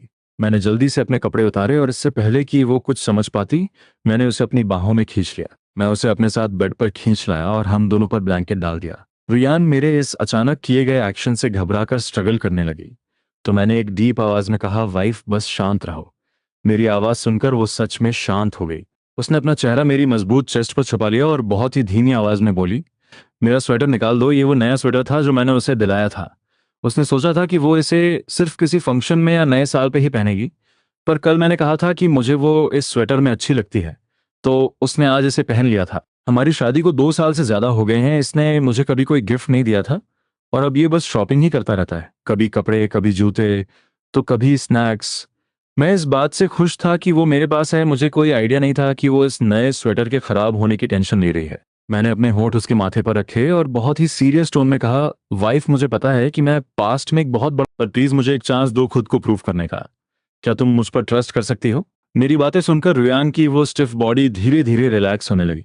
उसे मेरी बॉडी की वो गर्माहट और मेरी वो एक स्ट्रांग और मैनली खुशबू फील हो रही थी, जिससे उसके दिल को एक बहुत गहरा सुकून मिल रहा था। उसने अपने दोनों हाथ मेरी कमर पर रखे और मेरे सीने में और भी ज्यादा छुप गई।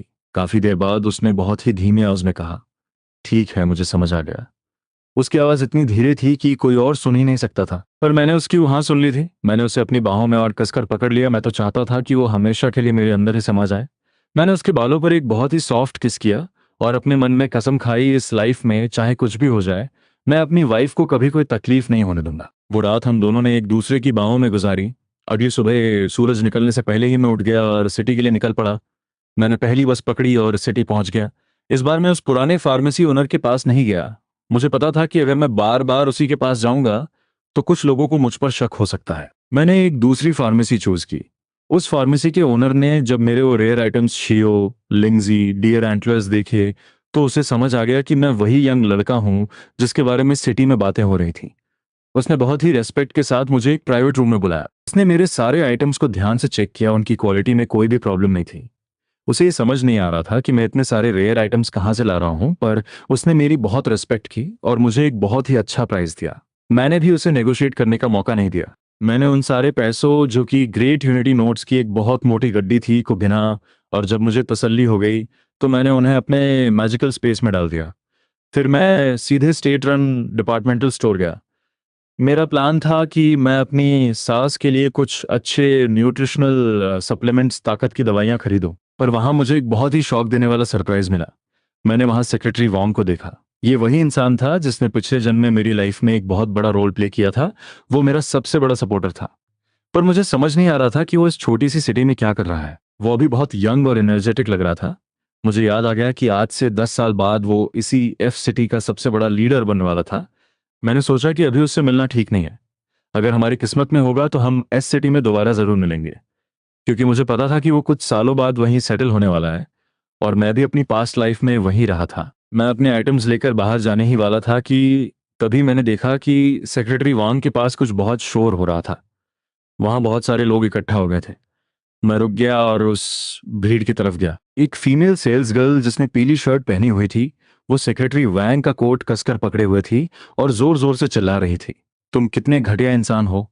तुमने एक महंगी चीज तोड़ दी है और अब तुम बिना पैसे दिए भागना चाहते हो। असल में जब वांग शिंगजुन सेक्रेटरी वांग मुड़ा था तो उसका कोट एक काउंटर में फंस गया था, जिससे वहां रखी एक बहुत महंगी प्लम ब्लॉसम वॉच नीचे गिरकर टूट गई थी। वांग शिंगजुन एक बहुत ही पढ़ा लिखा और शांत इंसान था। उस सेल्स गर्ल का ये बदतमीजी वाला रवैया देखकर उसका चेहरा लाल हो गया था। उसने बहुत ही पोलाइटली एक्सप्लेन करने की कोशिश की, मैडम आप गलत समझ रही हैं। मैं भाग नहीं रहा हूं, मेरे पास अभी कैश नहीं है। मेरी कार बाहर खड़ी है, मैं बस वहां से पैसे लाने जा रहा हूं। ये मेरा आइडेंटिटी कार्ड, आईडी कार्ड है, आप इसे अपने पास रख लीजिए। उस सेल्स गर्ल ने उसका कार्ड लिया, उसे देखा और फिर उसे जमीन पर फेंक दिया। क्या तुम मुझे बेवकूफ समझते हो? ये कार्ड पक्का फेक है। अगर तुम एक बार यहां से चले गए तो मैं तुम्हें कहाँ ढूंढूंगी? क्या तुम चाहते हो कि मैं अपनी पॉकेट से ये पैसे भरूं? मैंने आगे बढ़कर वो कार्ड जमीन से उठाया और उसे वैंग शिंगजुन के हाथ में दे दिया। फिर मैंने उस सेल्स गर्ल को देखा और बहुत ही रिलैक्स टोन में पूछा, कितने पैसे हुए? उस सेल्स गर्ल ने मुझे ऊपर से नीचे तक स्कैन किया। मेरे पुराने और फटे पुराने कपड़े देखकर उसने एक बहुत ही गंदी और इंसल्टिंग स्माइल दी। तुम्हें पता भी है इसकी कीमत क्या है? तुम जैसे गवार लोग बस बड़ी बड़ी बातें कर सकते हैं। इसकी कीमत है 127 रुपये और 50 पैसे। निकालो पैसे। उसने अपना हाथ मेरे सामने कर दिया। उसकी बात सुनकर मैंने एक भी वर्ड नहीं बोला।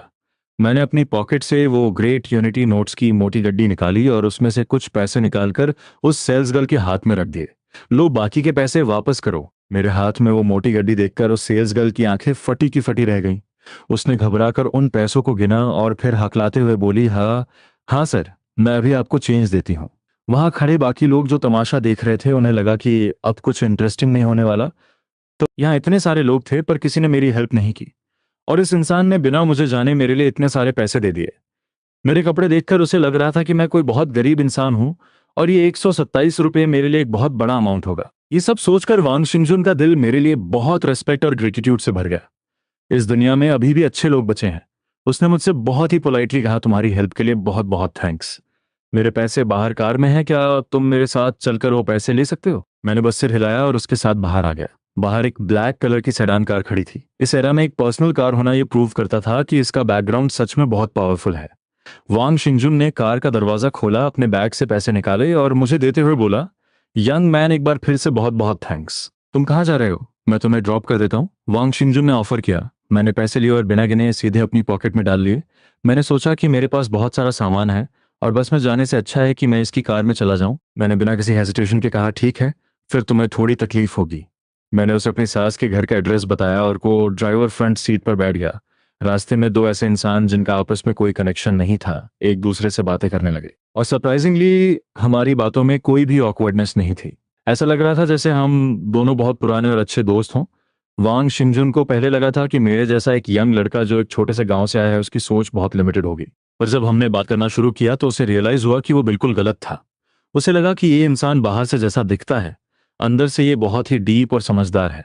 मेरे अंदर एक ऐसा कॉन्फिडेंस और मैच्योरिटी थी जो मेरी एज के लड़कों में नहीं होती। ये लड़का बिल्कुल भी नॉर्मल नहीं है। वांग शिंजुन के मन में एक ख्याल आया, ये लड़का फ्यूचर में पक्का कोई बहुत बड़ा और सक्सेसफुल इंसान बनेगा। कार मेरी सास के घर के बाहर आकर रुकी। मैंने उसे कार रोकने को कहा और कार से नीचे उतर गया। फिर मैंने पिछली सीट से वो सारे न्यूट्रिशनल सप्लीमेंट्स निकाले जो मैं अपनी सास के लिए खरीदे थे। मैंने झुककर कार की विंडो से वांग शिंजुन को देखा और स्माइल करते हुए थैंक्स बोला। वांग शिंजुन ने भी स्माइल करते हुए कहा, कोई बात नहीं ब्रदर, अगर हमारी किस्मत हुई तो हम फिर से मिलेंगे। उसने मेरे पीछे बने उस टूटे फूटे मिट्टी के घर को देखा, फिर कार घुमाई और वहां से चला गया। मैं अपना सामान लेकर घर के अंदर गया और जैसे ही मैंने अंदर कदम रखा, मैंने देखा कि रियान के हाथ में एक जेंट्स जैकेट, मेंस जैकेट थी। मैं आगे बढ़ा और अपना सामान टेबल पर रख दिया। मैंने देखा कि रुयान घबराकर उस जैकेट को अपने पीछे छुपाने की कोशिश कर रही है। मेरी स्पीड बहुत तेज थी। मैंने तुरंत आगे बढ़कर उसके हाथ से वो ब्लू जैकेट छीन ली। मैंने एक बहुत ही प्यारी और फ्लर्टी स्माइल के साथ पूछा, वाइफ, क्या ये तुमने मेरे लिए खरीदी है? ये बोलकर मैंने वो जैकेट पहन ली। रुयन ने देखा कि मैं वो जैकेट पहन ली है, पर मेरा कॉलर ठीक से सेट नहीं था। वो बिना सोचे मेरे पास आई, अपने पंजों के बल थोड़ी सी ऊपर उठी और अपने हाथों से मेरा कॉलर ठीक करने लगी।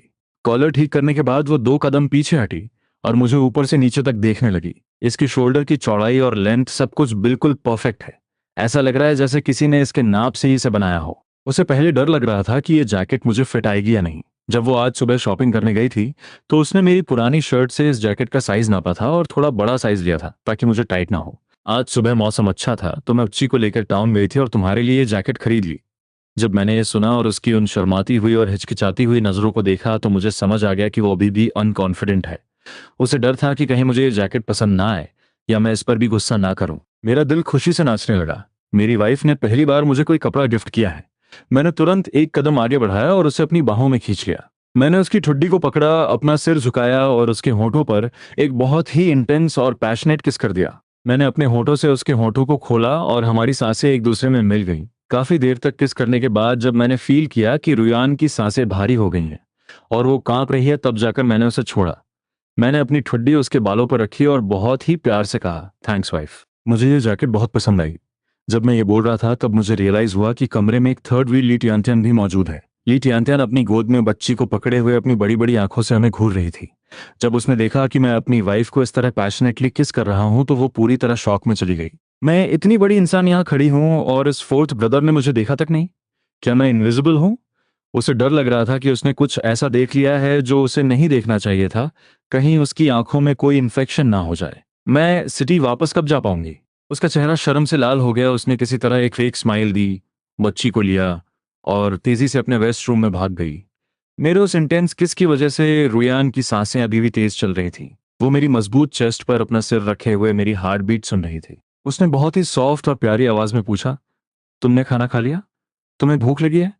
मैं तुम्हारे लिए खाना बना दूं? मैं उसे अपनी बाहों में लेकर बेडरूम में गया। मैंने उसे स्टूल पे बिठाया और फिर अपनी शर्ट के अंदर से वो कपड़े का बैग निकाला जिसमें मैंने पैसे रखे थे। ये लो, इसे अच्छे से छुपा कर रख लो। रियन ने मुझे देखा और फिर उस बैग को खोला जो अभी भी मेरी बॉडी की गर्माहट से गर्म था। जब उसने बैग के अंदर देखा कि उसमें बहुत सारे ग्रेट यूनिटी नोट्स पैसे भरे हुए हैं तो वो बुरी तरह घबरा गई।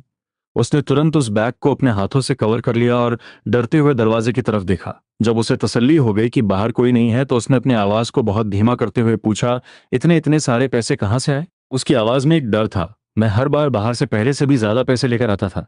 उसे डर था कि कहीं मैं कोई इलीगल या क्रिमिनल काम तो नहीं कर रहा हूं। अपनी वाइफ के इस क्यूट और डरे हुए चेहरे को देखकर मैं खुद को हंसने से नहीं रोक पाया। ये तो बस शुरुआत है। फ्यूचर में मैं ऐसे भी कई गुना ज्यादा पैसे कमाऊंगा। मैंने एक गहरी सांस ली। मेरी ये खुशहाल लाइफ मुझे किसी सपने जैसी लग रही थी।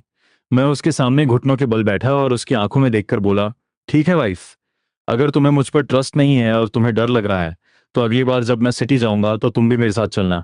तुम खुद देख लेना कि मैं पैसे कहाँ से लाता हूँ, फिर तो तुम्हारा डर खत्म हो जाएगा ना। रुयन ने मेरी बातों को सुना और काफी देर तक मेरी आंखों में देखती रही। फाइनली उसने नोट कर दिया, हाँ बोल दिया। जब मैंने देखा कि वो राजी हो गई है तो मैं खुशी से आगे बढ़ा और उसके माथे पर एक प्यार भरा किस कर दिया। चलो तुम रेडी हो जाओ और मुझे 200 रुपये दे दो। मैं जाकर एक साइकिल मांग कर लाता हूँ, आज हम हमारी फैमिली मायके चलेंगे।